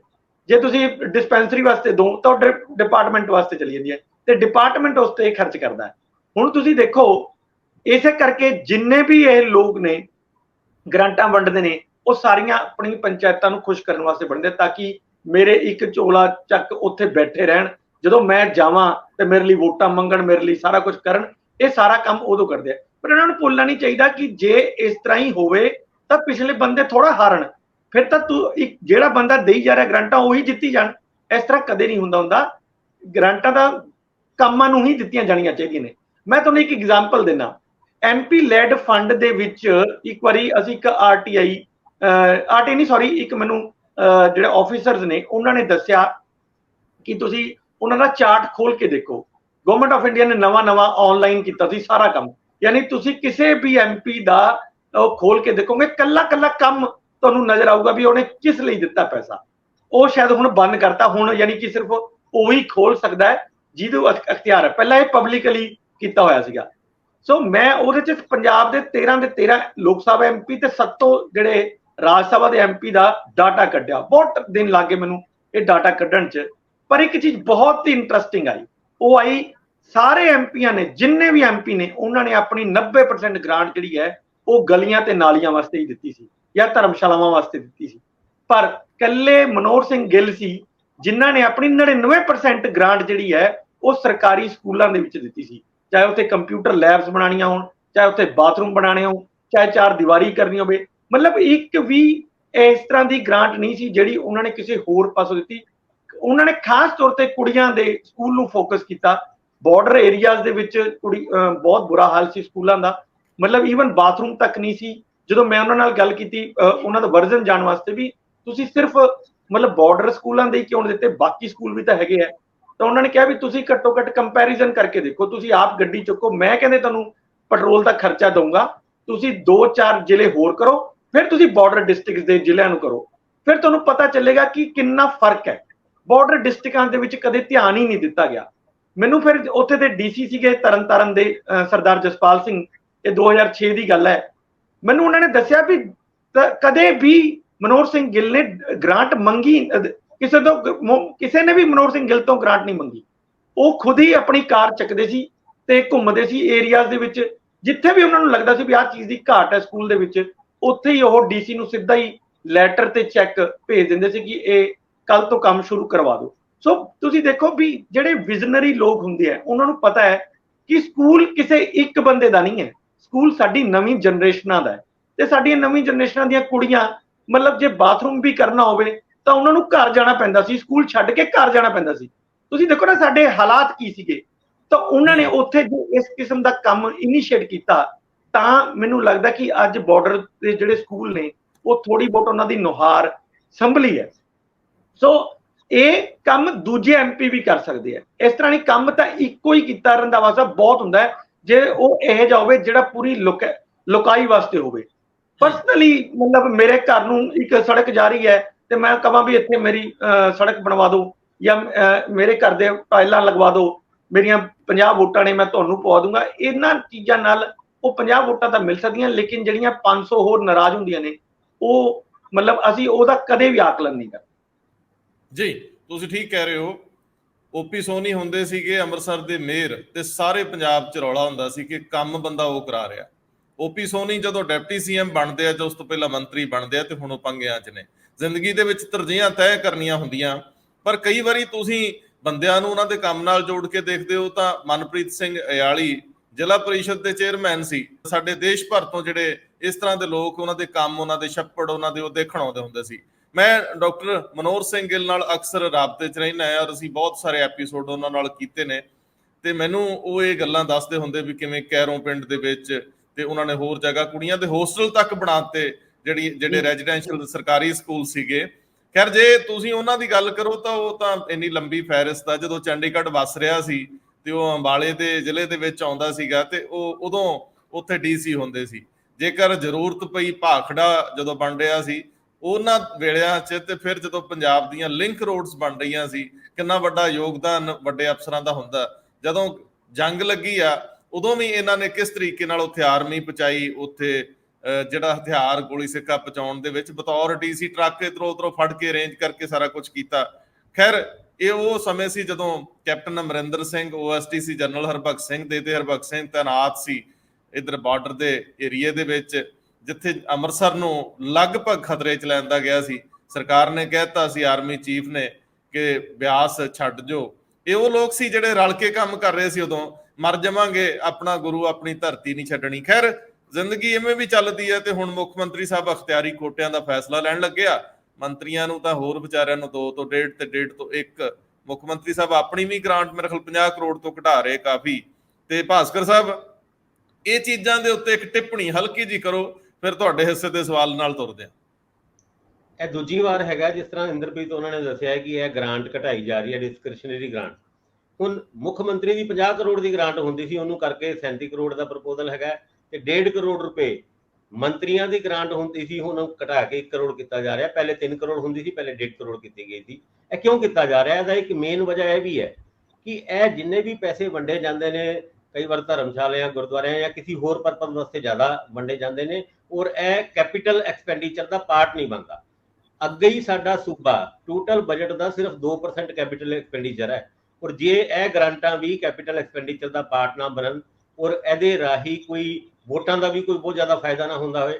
ਤੁਸੀਂ ਦੇਖਿਆ ਹੋਵੇਗਾ ਕਿਸੇ ਵੀ ਮੰਤਰੀ ਨੂੰ ਕਿਸੇ ਪਿੰਡ ਲੈਵਲ ਦੇ ਵੀ ਤੁਸੀਂ ਫੰਕਸ਼ਨ ਤੇ ਬੁਲਾਉਂਦੇ ਹੋ ਤੇ ਤੁਹਾਡੇ ਸਾਰਿਆਂ ਦੀ ਐਕਸਪੈਕਟੇਸ਼ਨ ਹੁੰਦੀ ਹੈ ਵੀ ਕੋਈ 2 ਲੱਖ 4 ਲੱਖ 5 ਲੱਖ ਦੀ ਗ੍ਰਾਂਟ ਦੇ ਜਾਣ, ਔਰ ਉਸ ਗ੍ਰਾਂਟ ਨੂੰ ਮੰਤਰੀ ਅਨਾਉਂਸ ਵੀ ਕਰਕੇ ਜਾਂਦੇ ਨੇ, ਔਰ ਬਹੁਤ ਵਾਰ ਉਹ ਗ੍ਰਾਂਟ ਆਉਂਦੀਆਂ ਹੀ ਨਹੀਂ ਅਕਾਊਂਟਸ ਦੇ ਵਿੱਚ। ਔਰ ਇਹ ਵੀ ਦੇਖੋ ਕਿ MP local area development fund ਦੀ ਗੱਲ ਕੀਤੀ ਇੰਦਰਪ੍ਰੀਤ ਉਹਨਾਂ ਨੇ ਵੀ, MPs ਨੂੰ ਵੀ ਨਹੀਂ ਪਤਾ ਹੁੰਦਾ ਵੀ ਇਹ ਫੰਡ ਵੰਡਣਾ ਕਿੱਦਾਂ ਹੈ, ਕਿਉਂਕਿ ਉਹਦੇ ਵਿੱਚ ਰੂਲ ਬੁੱਕ ਦੇ ਹਿਸਾਬ ਨਾਲ ਕਿੱਥੇ ਕਿੱਥੇ ਤੁਸੀਂ ਇਹ ਪੈਸਾ ਦੇ ਸਕਦੇ ਹੋ। ਕਈ ਵਾਰ ਜਜ਼ਬਾਤੀ ਹੋ ਕੇ ਤਾਲੀਆਂ ਦੀ ਆਵਾਜ਼ ਸੁਣ ਕੇ MP ਅਨਾਉਂਸ ਕਰ ਦਿੰਦੇ ਉਹਦਾ ਦਿੱਤੇ 15 ਲੱਖ 10 ਲੱਖ 20 ਲੱਖ, ਔਰ ਬਾਅਦ ਚੋਂ ਪਤਾ ਲੱਗਦਾ ਹੈ ਦੇ ਹੀ ਨਹੀਂ ਸਕਦੇ ਸੀ। ਇਹੀ ਕਾਰਨ ਹੈ ਕਿ ਬਹੁਤ ਸਾਰੇ MPs ਦਾ ਆਪਣਾ ਫੰਡ ਯੂਜ਼ ਹੀ ਨਹੀਂ ਹੋ ਪਾਉਂਦਾ, ਕਿਉਂਕਿ ਉਹਨਾਂ ਨੇ ਅਨਾਉਂਸਮੈਂਟ ਕੀਤੀ ਹੁੰਦੀ ਹੈ ਗਲਤ ਹੈਡ ਦੇ ਅੰਦਰ, ਔਰ ਬਾਅਦ ਚੋਂ ਫੇਲ ਹੋ ਜਾਂਦੀ ਹੈ। ਲੋਕਾਂ ਨੂੰ ਜਿਹੜੀ ਆਸ ਹੁੰਦੀ ਹੈ ਇੰਨੇ ਪੈਸੇ ਆਣਗੇ, ਉਹ ਵੀ ਨਹੀਂ ਆ ਸਕਦੀ। ਚਲੋ ਇਸ ਮੁੱਦੇ ਦੇ ਉੱਤੇ ਅੱਜ ਕੈਬਨਿਟ ਦੀ ਮੀਟਿੰਗ ਦੇ ਵਿੱਚ ਫੈਸਲਾ ਹੋਣਾ ਹੈ, ਔਰ 200 ਕਰੋੜ ਰੁਪਏ ਚਰਨਜੀਤ ਸਿੰਘ ਚੰਨੀ 3-4 ਮਹੀਨੇ ਦੇ ਮੁੱਖ ਮੰਤਰੀ ਸੀਗੇ, ਅਗਲੇ ਵੰਡ ਗਏ ਸੀਗੇ, ਤੇ ਹੁਣ ਮੁੱਖ ਮੰਤਰੀ ਨੇ ਆਪਣੀ ਗ੍ਰਾਂਟ ਦੇ ਉੱਤੇ ਹੀ ਕੱਟ ਲਾ ਕੇ ਲੋਕਾਂ ਦੀ ਐਕਸਪੈਕਟੇਸ਼ਨ ਨੂੰ ਵੀ ਥੱਲੇ ਕਰਨ ਦੀ ਕੋਸ਼ਿਸ਼ ਕੀਤੀ ਹੈ ਕਿ ਮੁੱਖ ਮੰਤਰੀ ਹੁਣ ਆਉਣ ਵਾਲੇ ਟਾਈਮ ਵਿੱਚ ਉਸ ਤਰੀਕੇ ਨਾਲ ਗੱਫੇ ਨਹੀਂ ਵੰਡ ਪਾਣਗੇ ਜਿਸ ਤਰੀਕੇ ਨਾਲ ਵੰਡਦੇ ਦੇਖੇ ਜਾ ਸਕਦੇ ਸੀ। ਤੁਸੀਂ ਜਿਹੜੀ ਚੰਨੀ ਸਾਹਿਬ ਦੇ ਉੱਤੇ ਇੱਕ ਤੋੜਾ ਝਾੜਤਾ ਨਾ, ਉਹ ਹੋਰ ਕਿਤੇ ਵੱਖ-ਵੱਖ ਹੈਡਸ ਦੇ ਵਿੱਚੋਂ ਕੀਤਾ ਹੋਣਾ, ਅਖਤਿਆਰੀ ਕੋਟੇ ਚੋਂ ਨਹੀਂ ਬੰਦਾ ਲੰਘ ਸਕਦਾ। ਉਂਝ ਵੈਸੇ ਮੁੱਖ ਮੰਤਰੀਆਂ ਕੋਲ ਇੱਕ ਖੁੱਲੇ ਜਿਹੇ ਪੈਸੇ ਵੀ ਪਏ ਹੁੰਦੇ, ਪਤਾ ਲੱਗਦਾ ਲੈ ਆਓ ਜੀ ਉਹ ਗੁਪਤ ਫੰਡ ਵਾਲੇ ਵੀ ਬੜੇ ਝਮੇਲੇ, ਕਿਸੇ ਦਿਨ ਤੁਹਾਡੇ ਨਾਲ ਸਾਂਝ ਪਾਵਾਂਗੇ। ਪਰ ਵੈਸੇ ਉਹਨਾਂ ਮਾਮਲਿਆਂ ਦੇ ਉੱਤੇ ਪਾਬੰਦੀ ਆ, ਕੋਈ ਵੀ ਨਹੀਂ ਬੋਲ ਸਕਦਾ। ਪਰ ਕਦੇ ਕਦੇ ਪੁਰਾਣੇ ਅਫਸਰ ਜਿਹੜੇ 20 ਸਾਲ ਪੁਰਾਣੀਆਂ ਗੱਲਾਂ ਦੱਸਦੇ ਹੁੰਦੇ, ਹਰਚਰਨ ਸਿੰਘ ਬਰਾੜ ਵੇਲੇ ਦੀਆਂ, ਕਿ ਬਰਾੜ ਸਾਹਿਬ ਚਬਾਰਿਓ ਹੀ ਨਹੀਂ ਉਤਰਦੇ ਹੁੰਦੇ, ਕਹਿੰਦੇ ਹੁੰਦੇ ਸੀ ਇੰਜ ਨਹੀਂ ਇੰਜ ਕਰ ਲਓ। ਖੈਰ ਉਹ ਸਾਰੀਆਂ ਕਹਾਣੀਆਂ, ਕਿਸੇ ਕਹਾਣੀਆਂ ਸਾਡੇ ਕੋਲ ਪਰਦੇ ਉਹਲੇ ਬਹੁਤ ਹੁੰਦੀਆਂ ਨੇ। ਕਈ ਵਾਰੀ ਦਿਲ ਕਰਦਾ ਇਹ ਖੋਲੀਏ ਕਿਸੇ, ਫਿਰ ਦਿਲ ਕਰਦਾ ਹੁੰਦਾ ਕਿ ਨਹੀਂ ਇਹਦੇ 'ਚ ਕੋਈ ਮਰਿਆਦਾ ਤਾਂ ਨਹੀਂ ਫਸੀ। ਇੰਦਰਪ੍ਰੀਤ ਜੀ, ਅੱਜ ਕੱਲ ਸੱਤਾ ਦੇ ਗਲਿਆਰਿਆਂ ਦੇ ਵਿੱਚ ਉਹਨਾਂ ਖੂਬਸੂਰਤ ਰੌਸ਼ਨੀਆਂ 'ਚ ਜਿੱਥੇ ਪੂਰੀ ਪਾਵਰ ਪਲਦੀ ਆ, ਉਹਨਾਂ ਦੇ ਵਿੱਚ ਇਹ ਵੀ ਚਰਚਾ ਕਿ ਮੁੱਖ ਮੰਤਰੀ ਤਾਂ ਹੈ ਹੀ ਸਰਵੇ ਸਰਵਾ, ਸੁਪਰੀਮੋ ਤਾਂ ਹੈ ਹੀ ਮਾਲਕ, ਲੇਕਿਨ ਇੱਕ ਹੋਰ ਮੰਤਰੀ ਜਿਨ੍ਹਾਂ ਦੀ ਗੱਲ ਨੂੰ ਕੋਈ ਨਹੀਂ ਟਾਲ ਸਕਦਾ, ਉਹਨੇ ਹਰਪਾਲ ਸਿੰਘ ਚੀਮਾ। ਬੜੇ ਸ਼ਾਲੀਨ ਕਿਸਮ ਦੇ ਵਿਅਕਤੀ ਨੇ, ਮਾੜਾ ਬੋਲਦੇ ਨਹੀਂ, ਕਿਸੇ ਦੇ ਉੱਤੇ ਚੜੋਖਤੀ ਕਰਦੇ ਨਹੀਂਗੇ, ਕੰਮ ਕਰਦੇ ਰਹਿੰਦੇ ਆ। ਰੈਵਨਿਊ 'ਚ ਉਹਨਾਂ ਨੇ ਕਾਫੀ ਤਜਰਬੇ ਕੀਤੇ ਆ, ਪਿੱਛੇ ਇੱਕ ਟਾਸਕ ਫੋਰਸ ਵੀ ਬਣਾਈ ਸੀ ਜੋਤੀ ਪਤਾਣ ਲਈ, ਪਰ ਮੈਨੂੰ ਲੱਗਦਾ ਉਹ 'ਚ ਵੀ ਅਫਸਰ ਕੋਈ ਬਹੁਤੇ ਢਿੱਲੇ ਤੇ ਸ਼ਰੀਫ ਲਾਏ ਹੋਏ ਆ ਜਿਹੜੇ ਕਿਸੇ ਤੇ ਘੱਟ ਹੀ ਚੜ੍ਹਦੇ ਆ। ਹੁਣ ਜਿਹੜੀ ਆ ਬੁਟੀਕਸ ਵਾਲੀ ਗੱਲ ਉਹਨਾਂ ਕੀਤੀ, ਮੈਂ ਉਹ ਤਾਂ ਪਾਵਰ ਸੈਂਟਰ ਦੀ ਗੱਲ ਕਰ ਰਿਹਾ। ਹਰਪਾਲ ਸਿੰਘ ਚੀਮਾ ਬਤੌਰ ਵਿੱਤ ਮੰਤਰੀ ਸਾਰੇ ਮਹਿਕਮਿਆਂ ਨੂੰ ਜਦੋਂ ਮਰਜ਼ੀ ਜਿੱਥੇ ਮਰਜ਼ੀ ਨੌਕ ਕਰ ਸਕਦੇ, ਇਹ ਉਹਨਾਂ ਦਾ ਹੱਕ ਹੈ, ਹਕੂਕ ਹੈ। ਪਰ ਇੱਕ ਹੋਰ ਵੀ ਹੱਕ ਹੈ ਕਿ ਸਰਕਾਰ ਦੇ ਨਜ਼ਰੀਏ ਤੋਂ ਵੀ ਜੇ ਕੰਮ ਕੋਈ ਕਰਾਉਣਾ ਹੈ ਤੇ ਦੂਜੇ ਮੰਤਰੀਆਂ ਦੇ ਮੁਕਾਬਲਤਨ ਚੀਮੇ ਦੇ ਕੰਮ ਨੂੰ ਸਰਕਾਰ ਦਾ ਕੰਮ ਮੰਨਿਆ ਜਾਂਦਾ, ਹਾਈ ਕਮਾਂਡ ਦਾ ਕੰਮ ਮੰਨਿਆ ਜਾਂਦਾ। ਤੇ ਇਹਦੇ ਉੱਤੇ ਜਿਹੜੀ ਇੰਦਰਪ੍ਰੀਤ ਦੀ ਨਵੀਂ ਡਿਵੈਲਪਮੈਂਟ ਆ ਕਿ ਸੂਟ 2 ਲੱਖ ਦਾ ਤੇ ਕੈਸ਼ ਵਿੱਚ ਹੀ ਸਾਰਾ, ਸੂਟ 5 ਲੱਖ ਦਾ ਸਭ ਕੈਸ਼ ਹੀ ਆ। ਬੁਟੀਕਸ ਇੰਨੇ ਏਰੀਏ 'ਚ ਚੱਲ ਰਹੀਆਂ ਨੇ ਤੇ ਉਹਦੇ ਵਿੱਚ ਕਿੰਨਾ ਕਾਰੋਬਾਰ, ਕਿੰਨਾ ਵਪਾਰ ਹੋ ਰਿਹਾ, ਇਹ ਤਾਂ ਕੋਈ ਜਾਣਕਾਰੀ ਦੱਸ ਸਕਦਾ। ਔਰ ਇੱਕ ਵਿਧਾਇਕ ਦਾ ਜ਼ਿਕਰ ਹੁੰਦਾ ਜਿਹੜੇ ਇਹਨਾਂ ਚੀਜ਼ਾਂ ਵਿੱਚ ਜ਼ਿਆਦਾ ਸ਼ਾਮਲ ਨੇ, ਮਹਿਲਾ ਵਿਧਾਇਕ, ਚਲੋ ਆਪਾਂ ਨਾਂ ਕਿਉਂ ਲੈਣਾ। ਸਵਾਲ ਇਸ ਗੱਲ ਦਾ ਹੈ ਕਿ ਇਸ ਤਰ੍ਹਾਂ ਦੇ ਕਿੰਨੇ ਕਾਰੋਬਾਰ ਜਿਨ੍ਹਾਂ 'ਚ ਟੋਟਲ ਕੈਸ਼ ਚੱਲਦਾ, ਜਿਨ੍ਹਾਂ ਦੇ ਵਿੱਚ ਸਰਕਾਰਾਂ ਨੂੰ ਕੋਈ ਪੈਸੇ ਨਹੀਂ ਜਾਂਦੇ, ਪਰ ਪੈਸੇ ਖੂਬ ਨੇ, ਇੰਨਾ ਫਲੋ ਕਿ ਐਲੀਟ ਕਲਾਸ ਦੇ ਪਰਿਵਾਰਕ ਜੀ ਇਹਨਾਂ ਰਾਹਾਂ ਥਾਣੀ ਲੰਘਦੇ ਰਹਿੰਦੇ ਆ। ਵੈਸੇ ਜਦੋਂ ਇਹ ਬੁਟੀਕ ਦੀ ਗੱਲ ਹੋ ਰਹੀ ਆ ਤੇ ਸਿਆਸਤਦਾਨਾਂ ਦੇ ਕੁੜਤੇ ਪਜਾਮਿਆਂ ਤੇ ਜ਼ਰੂਰ ਜਾਇਓ, ਇਹ ਜਿਹੜੀਆਂ ਕਾਲਰਸ ਨੇ ਨਾ ਉਹਨਾਂ ਤੇ ਜ਼ਰੂਰ ਜਾਇਓ, ਕਰੀਜ਼ਾਂ ਤੇ ਜ਼ਰੂਰ ਜਾਇਓ, ਸ਼ੂਜ਼ ਤੇ ਜ਼ਰੂਰ ਜਾਇਓ, ਪੱਗਾਂ ਤੇ ਜ਼ਰੂਰ ਜਾਇਓ, ਗੱਡੀਆਂ ਤੇ ਜ਼ਰੂਰ ਜਾਇਓ। ਇਹ ਜਮਾਤ ਕੈਸੀ ਪੈਦਾ ਹੋ ਗਈ ਆ, ਕੋਈ ਕੰਮ ਧੰਦਾ ਨਹੀਂ, ਕਾਰੋਬਾਰ ਵੱਧ ਫੁੱਲ ਜਾਂਦੇ ਆ, ਸਭ ਕੁਝ ਹੋ ਜਾਂਦਾ, ਫਿਰ ਕਦੇ ਕਦੇ ਆਮਦਨ ਤੋਂ ਵੱਧ ਜਾਇਦਾਦ ਦਾ ਕੇਸ ਖੁੱਲਦਾ, ਪਤਾ ਨਹੀਂ ਕਿੱਥੇ ਚਲੇ ਜਾਂਦਾ। ਇੰਦਰਪ੍ਰੀਤ ਜੀ ਗੱਲ ਤੋਰੋ, ਕੁਝ ਹੋਊਗਾ ਵੀ ਜਾਂ ਗੋਂਗਲੂਆਂ ਤੋਂ ਮਿੱਟੀ ਝਾੜੀ ਜਾ ਰਹੀ ਹੈ? ਹਾਂ ਨਹੀਂ ਰੰਧਾਵਾ ਸਾਹਿਬ, ਦੇਖੋ ਜਦਾਂ ਇੰਟੈਲੀਜੈਂਸ ਵਿੰਗ ਯੂਨਿਟ ਬਣਾਇਆ ਟੈਕਸੇਸ਼ਨ ਡਿਪਾਰਟਮੈਂਟ ਦੇ ਵਿੱਚ, ਉਦੋਂ ਚ ਕਾਫੀ ਚੀਜ਼ਾਂ ਮਿਲਣੀਆਂ ਸ਼ੁਰੂ ਹੋ ਗਈਆਂ ਨੇ। ਮੈਂ ਆਪਾਂ ਪਹਿਲਾਂ ਵੀ ਗੱਲ ਕਰਦੇ ਹੁੰਦੇ ਸੀ ਵੀ ਜਦੋਂ GST ਲਾਗੂ ਕੀਤਾ ਸੀਗਾ ਉਦੋਂ ਕਿਹਾ ਗਿਆ ਸੀਗਾ ਵੀ ਜਿੱਥੇ ਸਭ ਤੋਂ ਜ਼ਿਆਦਾ ਖਪਤ ਹੋਊਗੀ ਉਸ ਸਟੇਟ ਨੂੰ ਫਾਇਦਾ ਹੋਊਗਾ, ਪਰ ਸਾਡੀ ਸਟੇਟ ਨੂੰ ਨਹੀਂ ਹੋ ਰਿਹਾ। ਜਦਕਿ ਅਸੀਂ ਪਰ ਕੈਪੀਟਾ ਐਕਸਪੈਂਡੀਚਰ ਦੇਖੀਏ ਤਾਂ ਅਸੀਂ ਸਭ ਤੋਂ ਟੌਪ ਵਾਲੇ ਜਿਹੜੇ ਸਟੇਟਾਂ ਨੇ ਉਹਨਾਂ ਚਾਹੁੰਦੇ ਆ, ਪਰ ਜਦੋਂ ਤੁਸੀਂ ਇਹਨੂੰ ਟੈਕਸਚਰ ਕਨਵਰਟ ਕਰੋ ਤਾਂ ਅਸੀਂ ਥੱਲੇ ਚਲੇ ਜਾਂਦੇ ਆ। ਸੋ ਇਹ ਬੜਾ ਇੱਕ ਮਤਲਬ ਕਿ ਜਿਹਨੂੰ ਕਹਿੰਦੇ ਆ ਵੀ ਪਰਸਪਰ ਵਿਰੋਧੀ ਚੀਜ਼ਾਂ ਨੇ, ਵੀ ਖਰਚ ਅਸੀਂ ਇੰਨਾ ਕਰ ਰਹੇ ਹਾਂ ਪਰ ਟੈਕਸ ਆ ਨਹੀਂ ਰਿਹਾ। ਉਹਦੇ 'ਚ ਸਭ ਤੋਂ ਜ਼ਿਆਦਾ ਵੱਡੀਆਂ ਚੀਜ਼ਾਂ ਜਿਹੜੀਆਂ ਨੇ ਉਹ ਆਹੀ ਨੇ ਕਿ ਜਿਵੇਂ ਅਸੀਂ ਅੰਮ੍ਰਿਤਸਰੀ ਸੂਟ ਮਸ਼ਹੂਰ ਨੇ, ਬਹੁਤ ਸਾਰੇ ਇਹ ਜਿਹੇ ਏਰੀਆਜ਼ ਨੇ ਜਿੱਥੇ ਲੋਕ ਸਪੈਸ਼ਲੀ ਜਾਂਦੇ ਆ ਅੰਮ੍ਰਿਤਸਰ ਚ ਕਿ ਤੁਸੀਂ ਸੂਟ ਲੈ ਕੇ ਆਓ। ਹੋਰ ਵੀ ਬਹੁਤ ਥਾਂ ਨੇ, ਹੁਣ ਤਾਂ ਬੁਟੀਕ ਥਾਂ ਥਾਂ ਖੁੱਲ ਗਏ ਹੈ। ਜਲੰਧਰ ਦਾ ਰੈਣਕ ਬਾਜ਼ਾਰ ਇਹਨਾਂ ਚੀਜ਼ਾਂ ਵਾਸਤੇ ਹੀ ਮਸ਼ਹੂਰ ਹੈ, ਲੁਧਿਆਣਾ ਦੇ ਚੌੜਾ ਬਾਜ਼ਾਰ ਤੋਂ ਲੈ ਕੇ ਸਾਰੇ ਬਾਜ਼ਾਰ ਇਹਨਾਂ ਚੀਜ਼ਾਂ ਵਾਸਤੇ ਮਸ਼ਹੂਰ ਹੈ। ਪਰ ਜਦੋਂ ਤੁਸੀਂ ਉਹਨੂੰ ਟੈਕਸ 'ਚ ਕਨਵਰਟ ਕਰਦੇ ਹੋ ਤੁਹਾਨੂੰ ਪਤਾ ਲੱਗਦਾ ਵੀ ਇੱਥੇ ਤਾਂ ਕੁਝ ਵਿਕ ਹੀ ਨਹੀਂ ਰਿਹਾ। ਮਤਲਬ ਜਦੋਂ ਟੈਕਸ 'ਚ ਕਨਵਰਟ ਕਰਦੇ ਆ, ਇਹ ਟੈਕਸ ਯੂਨਿਟ ਜਿਹੜੀ ਹੈਗੀ ਹੈ ਉਹਨਾਂ ਚੀਜ਼ਾਂ ਨੂੰ ਆਇਡੈਂਟੀਫਾਈ ਕਰ ਰਹੀ ਹੈ। ਤੁਸੀਂ ਦੇਖੋ, ਅਸੀਂ ਇੱਕ ਸਿੰਪਲ ਚਾਹ ਦੀ ਦੁਕਾਨ ਤੇ ਜੇਕਰ ਜਾਈਏ ਨਾ, ਉਹਨੇ ਵੀ ਅੱਜ ਕੱਲ ਉਹ ਲਗਾ ਰੱਖਿਆ ਪੇਟੀਐਮ ਜਾਂ ਕੁਝ ਗੂਗਲ ਪੇ, ਪਰ ਵੱਡੀਆਂ ਜਿਹੜੀਆਂ ਦੁਕਾਨਾਂ ਨੇ ਤੁਸੀਂ ਉਹਨੂੰ ਕਹੋ ਕਿ ਮੈਂ ਜੀ ਤੁਹਾਡੇ ਜਿਹੜੀਆਂ 40-42 ਹਜ਼ਾਰ ਦਾ ਮੇਰਾ ਸਮਾਨ ਬਣਿਆ, ਮੈਂ ਗੂਗਲ ਪੇ ਕਰਨਾ ਹੈ, ਉਹ ਕਦੇ ਨਹੀਂ ਤੁਹਾਨੂੰ ਕਰਨ ਦੇਗਾ ਗੂਗਲ ਪੇ, ਉਹ ਕਹੇਗਾ ਨਹੀਂ ਜੀ ਕੈਸ਼ ਦਿਓ। ਇਹ ਦੇਖੋ ਇਹਦੇ ਚ ਫਲॉज ਨੇ। ਕੱਲਾ GST ਨਹੀਂ ਹੈਗਾ ਕਿ GST ਦੇ ਵਿੱਚ ਫਸਦੇ ਨੇ, ਜਦੋਂ ਉਹ ਪੇਮੈਂਟਾਂ ਨੂੰ ਪੂਰੇ ਇੱਕ ਨੰਬਰ 'ਚ ਲੈਂਦੇ ਆ ਤਾਂ ਇਨਕਮ ਟੈਕਸ ਵੀ ਫਸਦੇ ਆ। ਸੋ ਇਸ ਕਰਕੇ ਸਾਰੀਆਂ ਚੀਜ਼ਾਂ ਜਦੋਂ ਕੈਸ਼ 'ਚ ਲੈਂਦੇ ਆ ਤਾਂ ਟ੍ਰਾਂਸਫਰ ਨਹੀਂ ਹੁੰਦੀਆਂ ਟੈਕਸੇਸ਼ਨ ਦੇ ਵਿੱਚ। ਮੈਨੂੰ ਯਾਦ ਹੈ ਇੱਕ ਵਾਰੀ ਸੁਖਬੀਰ ਬਾਦਲ ਹੋਰਾਂ ਨੇ ਵੀ ਇੱਕ ਵਾਰ ਬਹੁਤ ਟਰਾਈ ਕੀਤੀ ਸੀ ਕਿ ਜੀ ਸਾਡੇ ਕੋਲ ਟੈਕਸੇਸ਼ਨ ਟੈਕਸ ਸਾਡੇ ਕੋਲ ਕਲੈਕਟ ਨਹੀਂ ਹੋ ਰਿਹਾ ਜਾਂ ਟੈਕਸ ਸਾਡੇ ਕੋਲ ਆ ਨਹੀਂ ਰਿਹਾ ਪ੍ਰੋਪਰ ਜਿੰਨਾ ਆਉਣਾ ਚਾਹੀਦਾ, ਤਾਂ ਉਹਨਾਂ ਨੇ ਇੱਕ ਮੀਟਿੰਗ ਬੁਲਾਈ, ਉਹਦੇ ਵਿੱਚ ਅਸੀਂ ਵੀ ਸ਼ਾਮਿਲ ਹੋ ਗਏ। ਇਹਨਾਂ ਦੇ ਵਿੱਚ ਇੱਕ ਐਸੋਸੀਏਸ਼ਨ ਦੇ ਨਾਲ ਸਾਨੂੰ ਵੀ ਜਾਣ ਦਾ ਵਿੱਚ ਹੀ ਮੌਕਾ ਮਿਲ ਗਿਆ। ਲਾਸਟ ਏਜ 'ਚ ਬਹਿ ਕੇ ਵੀ ਐਟਲੀਸਟ ਪਤਾ ਤਾਂ ਕਰੀਏ ਹੋ ਕੀ ਰਿਹਾ। ਤਾਂ ਉਹ ਜਿਹੜੇ ਪਲਾਈਵੁੱਡ ਵਾਲੇ ਸੀਗੇ, ਪਲਾਈਵੁੱਡ ਵਾਲਿਆਂ ਨੇ ਇੱਕੋ ਝਟਕੇ 'ਚ ਕਿਹਾ, ਇਹ ਮੈਂ ਜਿਹੜੀ ਗੱਲ ਤੁਹਾਨੂੰ ਸੁਣਾਈ ਹੈ ਇਹ ਮੈਂ ਉੱਥੋਂ ਐਗਜ਼ਾਮਪਲ ਲਿੱਤੀ ਹੈ, ਇੱਕੋ ਝਟਕੇ 'ਚ ਕਿਹਾ ਵੀ ਜਿਹੜਾ ਲੱਖ ਰੁਪਏ ਸਾਨੂੰ ਤੁਸੀਂ ਟੈਕਸ ਲੈਂਦੇ ਹੋ, ਪਰ ਮੈਨੂੰ ਯਾਦ ਨਹੀਂ ਕਿ ਕਿਸ ਚੀਜ਼ ਦਾ ਟੈਕਸ ਲੈਂਦੇ ਹੋ ਸੀ, ਪਰ ਉਹ 1 ਲੱਖ ਰੁਪਏ ਹੁੰਦਾ ਸੀ, 1 ਲੱਖ ਦਾ ਜਾਂ ਗੱਠ ਦਾ ਪਤਾ ਨਹੀਂ ਕੀ ਟੈਕਸ ਸੀਗਾ ਉਹਨਾਂ ਦਾ। ਉਹਨਾਂ ਨੇ ਕਹਿਤਾ ਵੀ ਅਸੀਂ 2 ਲੱਖ ਦੇਣ ਲਈ ਤਿਆਰ ਆ, ਤੁਸੀਂ 2 ਲੱਖ ਕਰ ਦਿਓ, ਪਰ ਈ-ਵੇ ਬਿੱਲ ਨਾ ਬਣਾਓ ਸਾਡੇ ਤੇ। ਉਹ ਕਹਿੰਦੇ ਵੀ ਸਾਨੂੰ ਫਿਕਰ ਈ-ਵੇ ਬਿੱਲ ਦਾ ਨਹੀਂ ਹੈ, ਸਾਨੂੰ ਫਿਕਰ ਹੈਗਾ ਵੀ ਜਿਹੜਾ ਅਸੀਂ ਮਾਲ ਵੇਚ ਰਹੇ ਹਾਂ ਉਹਦੇ ਨਾਲ ਜਿਹੜੀ ਸਾਡੀ ਇਨਕਮ ਜਨਰੇਟ ਹੋ ਰਹੀ ਹੈ, ਅਸੀਂ ਉਹ ਇਨਕਮ ਟੈਕਸ ਦੇ ਜੇ ਦਾਇਰੇ 'ਚ ਆ ਗਏ ਤਾਂ ਸਾਡੇ ਤੇ ਬਹੁਤ ਵੱਡੇ ਵੱਡੇ ਫਾਈਨ ਪੈਣੇ ਨੇ, ਕਿਉਂਕਿ ਇੱਕਦਮ ਜਿਹੜੀ ਇਨਕਮ ਸਾਡੀ ਅੱਜ ਜਿਹੜੀ 1 ਲੱਖ ਰੁਪਇਆ ਉਹ 10 ਲੱਖ ਤੇ ਜਾ ਕੇ ਸ਼ੁਰੂ ਹੋਏਗੀ। ਤਾਂ ਇਨਕਮ ਟੈਕਸ ਵਾਲੇ ਤਾਂ ਬਹੁਤ ਇਸ ਮਾਮਲੇ 'ਚ ਜਿਹੜੇ ਹੈਗੇ ਨੇ ਮਤਲਬ ਜਿਹਨੂੰ ਕਹਿੰਦੇ ਨਾ ਬੜੇ ਸ਼ਾਤਿਰ ਨੇ, ਉਹ ਕੱਢ ਲੈਂਦੇ ਨੇ ਫਿਰ ਸਾਰੀਆਂ ਚੀਜ਼ਾਂ। ਸੋ ਉਹ ਡਰਦੇ ਸੀ ਉਹਨਾਂ ਚੀਜ਼ਾਂ ਤੋਂ। ਪਰ ਤੁਸੀਂ ਦੇਖੋ ਇਹਦੇ ਨਾਲ ਸਟੇਟ ਦਾ ਕਿੰਨਾ ਨੁਕਸਾਨ ਹੋ ਰਿਹਾ। ਹੁਣ ਤੁਸੀਂ ਬੁਟੀਕ ਦੀ ਗੱਲ ਕੀਤੀ ਹੈ, ਸਾਡੇ ਵੀ ਇੱਕ ਪਿੱਛੇ ਜੇ ਹੁਣੀ ਮੈਰਿਜ ਹੋ ਰਹੀ ਹੈ, ਮੈਨੂੰ ਤਾਂ ਫਸਟ ਟਾਈਮ ਪਤਾ ਚੱਲਿਆ ਕਿ ਸੂਟ ਵੀ 50-50 ਹਜ਼ਾਰ ਦੇ ਹੁੰਦੇ ਆ। ਤਾਂ ਤੁਸੀਂ ਤੁਹਾਡੇ ਨਾਲ ਜਦੋਂ ਗੱਲ ਕਰ ਰਿਹਾ ਸੀ ਤੁਸੀਂ ਕਿਹਾ ਨਹੀਂ 5-5 ਲੱਖ ਦੇ ਵੀ ਹੁੰਦੇ ਆ। ਤਾਂ ਮੇਰੇ ਤਾਂ ਜ਼ਮੀਨ ਥੱਲੋਂ ਖਿਸਕੀ ਹੈ ਵੀ 5-5 ਲੱਖ ਰੁਪਏ ਦਾ ਜੇ ਕੋਈ ਸੂਟ ਹੀ ਆ ਰਿਹਾ ਇੱਕ, ਤੇ ਉਹ ਬੰਦੇ ਸੂਟ ਲੈਣਗੇ ਕਿੰਨੇ? ਤੇ ਉਹ ਕਰੋੜ ਰੁਪਏ ਦਾ ਤਾਂ ਮਤਲਬ ਸੂਟ ਹੀ ਹੋ ਗਏ ਉਹਨਾਂ ਦੇ, ਤੇ ਬਾਕੀਆਂ ਚੀਜ਼ਾਂ ਤੇ ਉਹ ਕਿੰਨਾ ਖਰਚ ਕਰ ਰਹੇ ਹੈ। ਫਿਰ ਇਹ ਚੀਜ਼ਾਂ ਜਿਹੜੀਆਂ ਨੇ ਉਹ ਸਾਡੇ ਟੈਕਸ 'ਚ ਕਨਵਰਟ ਕਿਉਂ ਨਹੀਂ ਹੋ ਰਹੀਆਂ?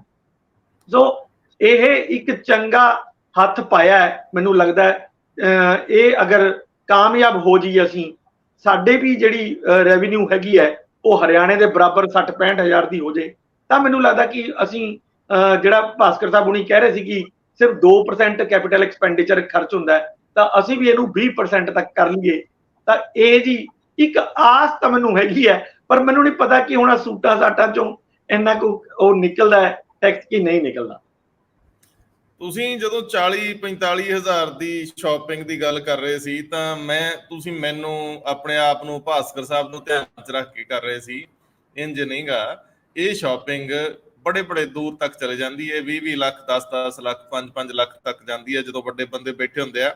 ਗੱਲ ਭਾਸਕਰ ਸਾਹਿਬ ਕਿਸੇ ਲਹਿੰਗੇ ਦੀ ਕਰੀਏ ਤਾਂ ਉਹਦੀ ਕੀਮਤ ਬਾਰੇ ਤਾਂ ਕੋਈ ਅੰਦਾਜ਼ਾ ਹੀ ਨਹੀਂ। ਹੁਣ ਇਹ ਲੈ ਕੌਣ ਰਹੇ ਆ?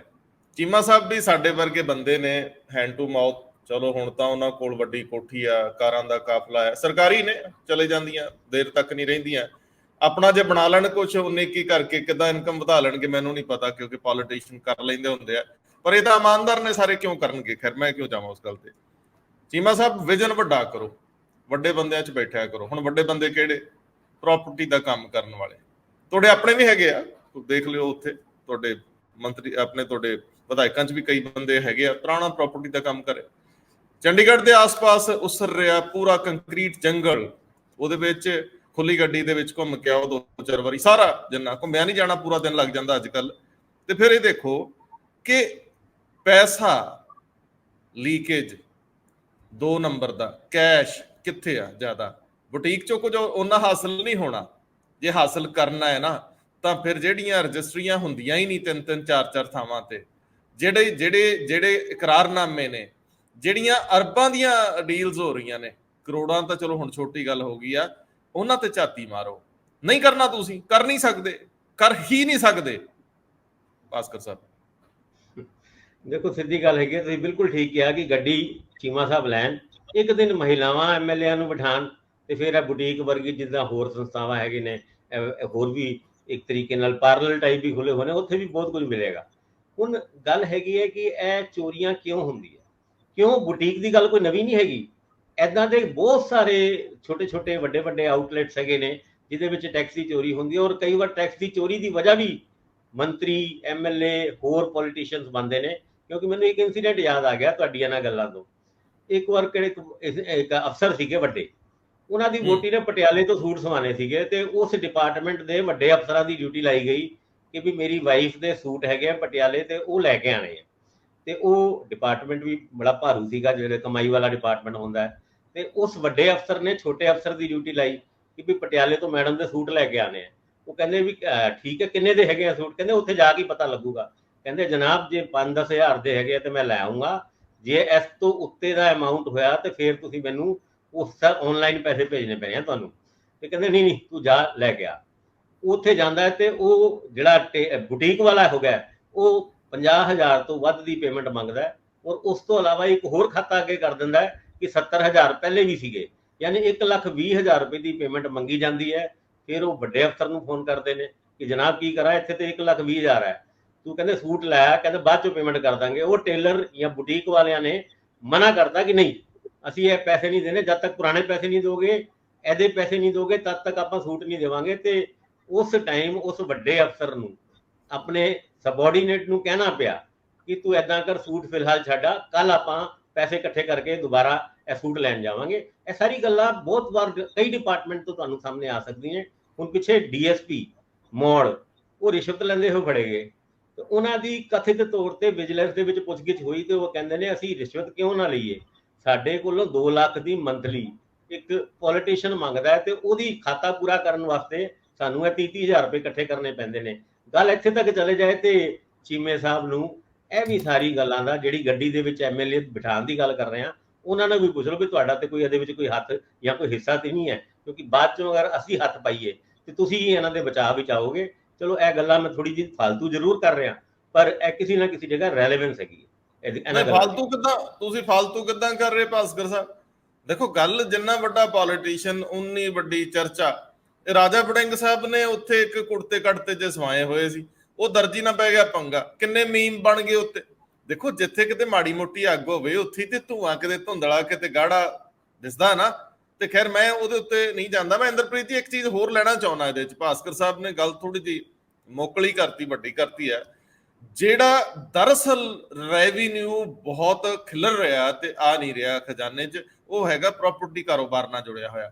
ਔਰ ਇਹ ਅੱਜ ਦਾ ਨਹੀਂ, ਇਹ ਜਦੋਂ ਕੈਪਟਨ ਅਮਰਿੰਦਰ ਸਿੰਘ ਦੀ ਪਹਿਲੀ ਸਰਕਾਰ ਆਉਂਦੀ ਆ ਉਦੋਂ ਬੂਮ ਆਇਆ ਸੀ, ਤੁਹਾਨੂੰ ਯਾਦ ਹੋਣਾ। ਵੱਡੀਆਂ ਵੱਡੀਆਂ ਕੰਪਨੀਆਂ ਨੇ ਇਸ ਖੇਤਰ ਦੇ ਵਿੱਚ ਨਿਵੇਸ਼ ਕੀਤਾ ਸੀ। ਉਦੋਂ ਹੀ ਤਾਂ ਚੰਡੀਗੜ੍ਹ ਦਾ ਆਲਾ ਦੁਆਲਾ ਬਣਨਾ ਸ਼ੁਰੂ ਹੋਇਆ।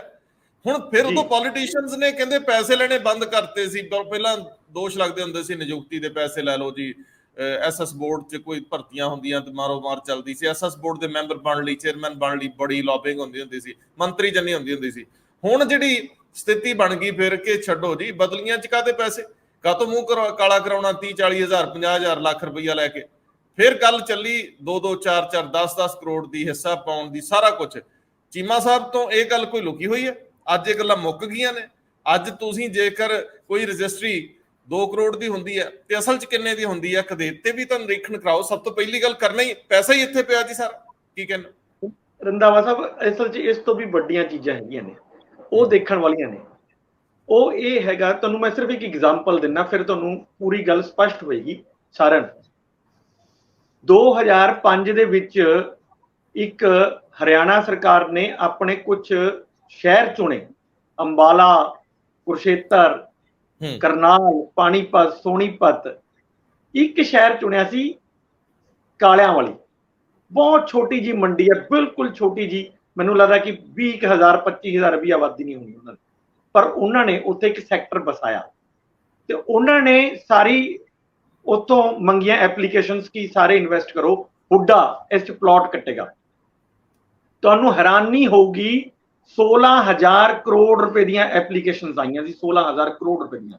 ਤੇ ਹੁੱਡਾ ਨੇ, ਮਤਲਬ ਜਿਹੜਾ ਹਰਿਆਣਾ ਅਰਬਨ ਡਿਵੈਲਪਮੈਂਟ ਅਥਾਰਟੀ ਹੈ, ਉਹਨੇ ਇਹ ਸਾਰੇ ਸ਼ਹਿਰ ਡਿਵੈਲਪ ਕੀਤੇ। ਮੈਂ ਇਹੀ ਗੱਲ ਸੇਮ, ਸਰਕਾਰ ਬਦਲ ਗਈ, 2006 ਆ ਗਿਆ, 7 ਆ ਗਿਆ, ਵਿੱਤ ਮੰਤਰੀ ਮਨਪ੍ਰੀਤ ਬਾਦਲ ਬਣ ਗਏ। ਮੈਂ ਉਹਨਾਂ ਨੂੰ ਇਹੀ ਗੱਲ ਕਹੀ, ਮੈਂ ਕਿਹਾ ਵੀ 16,000 ਕਰੋੜ ਰੁਪਏ ਆ ਗਿਆ ਹਰਿਆਣੇ ਨੂੰ। ਉਹਨਾਂ ਨੇ 1 ਸਾਲ ਆਪਣੇ ਕੋਲੇ 16,000 ਕਰੋੜ ਰੁਪਏ ਰੱਖਿਆ। ਉਦੋਂ ਮੈਨੂੰ ਯਾਦ ਹੈ 12% ਮੇਰੇ ਖਿਆਲ ਇੰਟਰਸਟ ਹੁੰਦਾ ਸੀਗਾ। ਤਾਂ 1,000 ਕਰੋੜ ਰੁਪਇਆ ਬਿਨਾ ਮਤਲਬ ਕੋਈ ਕੀਤੇ ਇੰਟਰਸਟ ਹੀ ਆ ਗਿਆ। 1,000 ਕਰੋੜ ਨਾਲ ਉਹਨਾਂ ਨੇ ਸਾਰੇ ਸ਼ਹਿਰ ਦਾ ਇਨਫਰਾਸਟ੍ਰਕਚਰ ਡਿਵੈਲਪ ਕਰਨਾ ਸ਼ੁਰੂ ਕਰਤਾ। ਔਰ ਜਿਨ੍ਹਾਂ ਨੂੰ ਪਲਾਟ ਨਿਕਲੇ ਉਹਨਾਂ ਨੂੰ ਪਲਾਟ ਦਿੱਤੇ, ਨਵੇਂ ਸਿਰੇ ਤੋਂ ਦੂਜੇ ਮਤਲਬ ਮੰਗ ਲਈਆਂ ਐਪਲੀਕੇਸ਼ਨਾਂ, ਯਾਨੀ ਫਿਰ 16,000 ਕਰੋੜ ਰੁਪਏ ਆ ਗਿਆ। ਸੋ ਉਹਨਾਂ ਨੇ ਇਸ ਤਰ੍ਹਾਂ ਆਪਣੇ ਸ਼ਹਿਰ, ਤੁਸੀਂ ਦੇਖੋ ਹਰਿਆਣਾ ਦਾ ਟੋਟਲ ਜਿਹੜਾ ਇਨਫਰਾਸਟ੍ਰਕਚਰ ਹੈ ਉਸ ਚੋਂ 90% ਇਨਫਰਾਸਟ੍ਰਕਚਰ ਜਿਹੜਾ ਹੈ ਹੁੱਡਾ ਨੇ ਡਿਵੈਲਪ ਕੀਤਾ ਹੈ। ਪਰ ਤੁਸੀਂ ਹੁਣ ਪੰਜਾਬ ਵਾਲੇ ਪਾਸੇ ਆਓ, ਚੰਡੀਗੜ੍ਹ ਦੇ ਵਿੱਚ ਮੋਹਾਲੀ ਹੈ, ਚੰਡੀਗੜ੍ਹ ਦੇ ਬਿਲਕੁਲ ਨਾਲ ਮੋਹਾਲੀ ਹੈ। ਤੁਸੀਂ ਮੋਹਾਲੀ ਦੇ ਪਹਿਲੇ ਜਿਹੜੇ 11 ਫੇਜ਼ ਤੱਕ ਹੈ, ਅਗਰ ਤੁਸੀਂ ਉਹਨਾਂ ਨੂੰ ਛੋੜ ਦਿਓ, ਉਸ ਤੋਂ ਅਗਲੇ ਜਿੰਨੇ ਸੈਕਟਰ ਨੇ ਉਹ ਸਾਰੇ ਦੇ ਸਾਰੇ ਜਿਹੜੇ ਨੇ ਉਹ ਪ੍ਰਾਈਵੇਟ ਡਿਵੈਲਪਰਸ ਨੇ ਡਿਵੈਲਪ ਕੀਤੇ ਨੇ। ਮਤਲਬ ਤੁਸੀਂ ਦੇਖੋ, ਪੁੱਡਾ ਇਹ ਕਮਾਈ ਪੁੱਡਾ ਵੀ ਕਰ ਸਕਦਾ ਸੀ, ਪਰ ਪੁੱਡਾ ਨੂੰ ਨਹੀਂ ਇਸ 'ਚ ਐਂਟਰ ਕਰਨ ਦਿੱਤਾ। ਸਾਰੇ ਜਿੰਨੇ ਵੱਡੇ ਨੇ, ਚਾਹੇ ਮੈਂ ਹੁਣ ਨਾਂ ਨਹੀਂ ਲਊਂਗਾ, ਲੇਕਿਨ ਬਹੁਤ ਸਾਰੇ ਸਾਡੇ ਐਮਐਲਏ ਜਾਂ ਪੋਲੀਟੀਸ਼ੀਅਨ ਨੇ ਜਿਨ੍ਹਾਂ ਦਾ ਬਿਜ਼ਨਸ ਹੈ ਇਹ, ਉਹਨਾਂ ਨੇ ਸਾਰਾ ਡਿਵੈਲਪ ਕੀਤਾ ਤੇ ਅਰਬਾਂ ਰੁਪਈਆ ਕਮਾਇਆ ਇਸ ਤੋਂ। ਯਾਨੀ ਕਿ ਜਿਹੜੀ ਕਮਾਈ ਸਰਕਾਰ ਦੇ ਖਜ਼ਾਨੇ 'ਚ ਆ ਸਕਦੀ ਸੀ ਔਰ ਖਜ਼ਾਨਾ ਲੋਕਾਂ ਲਈ ਖੁੱਲ ਸਕਦਾ ਸੀ, ਉਹ ਸਿੱਧਾ ਪੋਲੀਟੀਸ਼ੀਅਨਾਂ ਦੀਆਂ ਜੇਬਾਂ ਦੇ ਵਿੱਚ ਗਿਆ।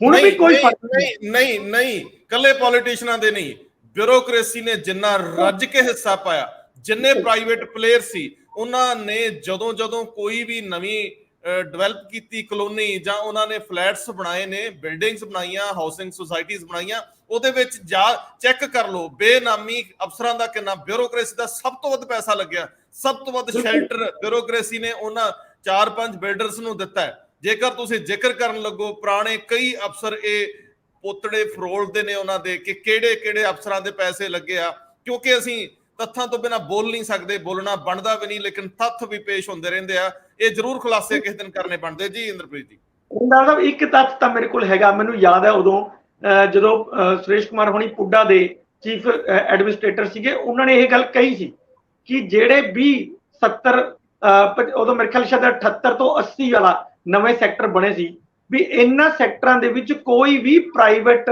ਬੰਦਾ ਐਂਟਰ ਨਹੀਂ ਕਰੇਗਾ, ਅਸੀਂ ਨਹੀਂ ਕਰਨ ਦਾਂਗੇ। ਸਾਰੇ ਦੇ ਸਾਰੇ ਸੈਕਟਰ ਡਿਵੈਲਪ ਪੁੱਡਾ ਕਰੇਗਾ। ਪਰ ਉਹਨਾਂ ਨੂੰ ਉੱਥੋਂ ਹਟਾਤਾ ਤੇ ਉਹ ਚੀਫ ਮਿਨਿਸਟਰ ਆਫਿਸ 'ਚ ਆ ਗਏ।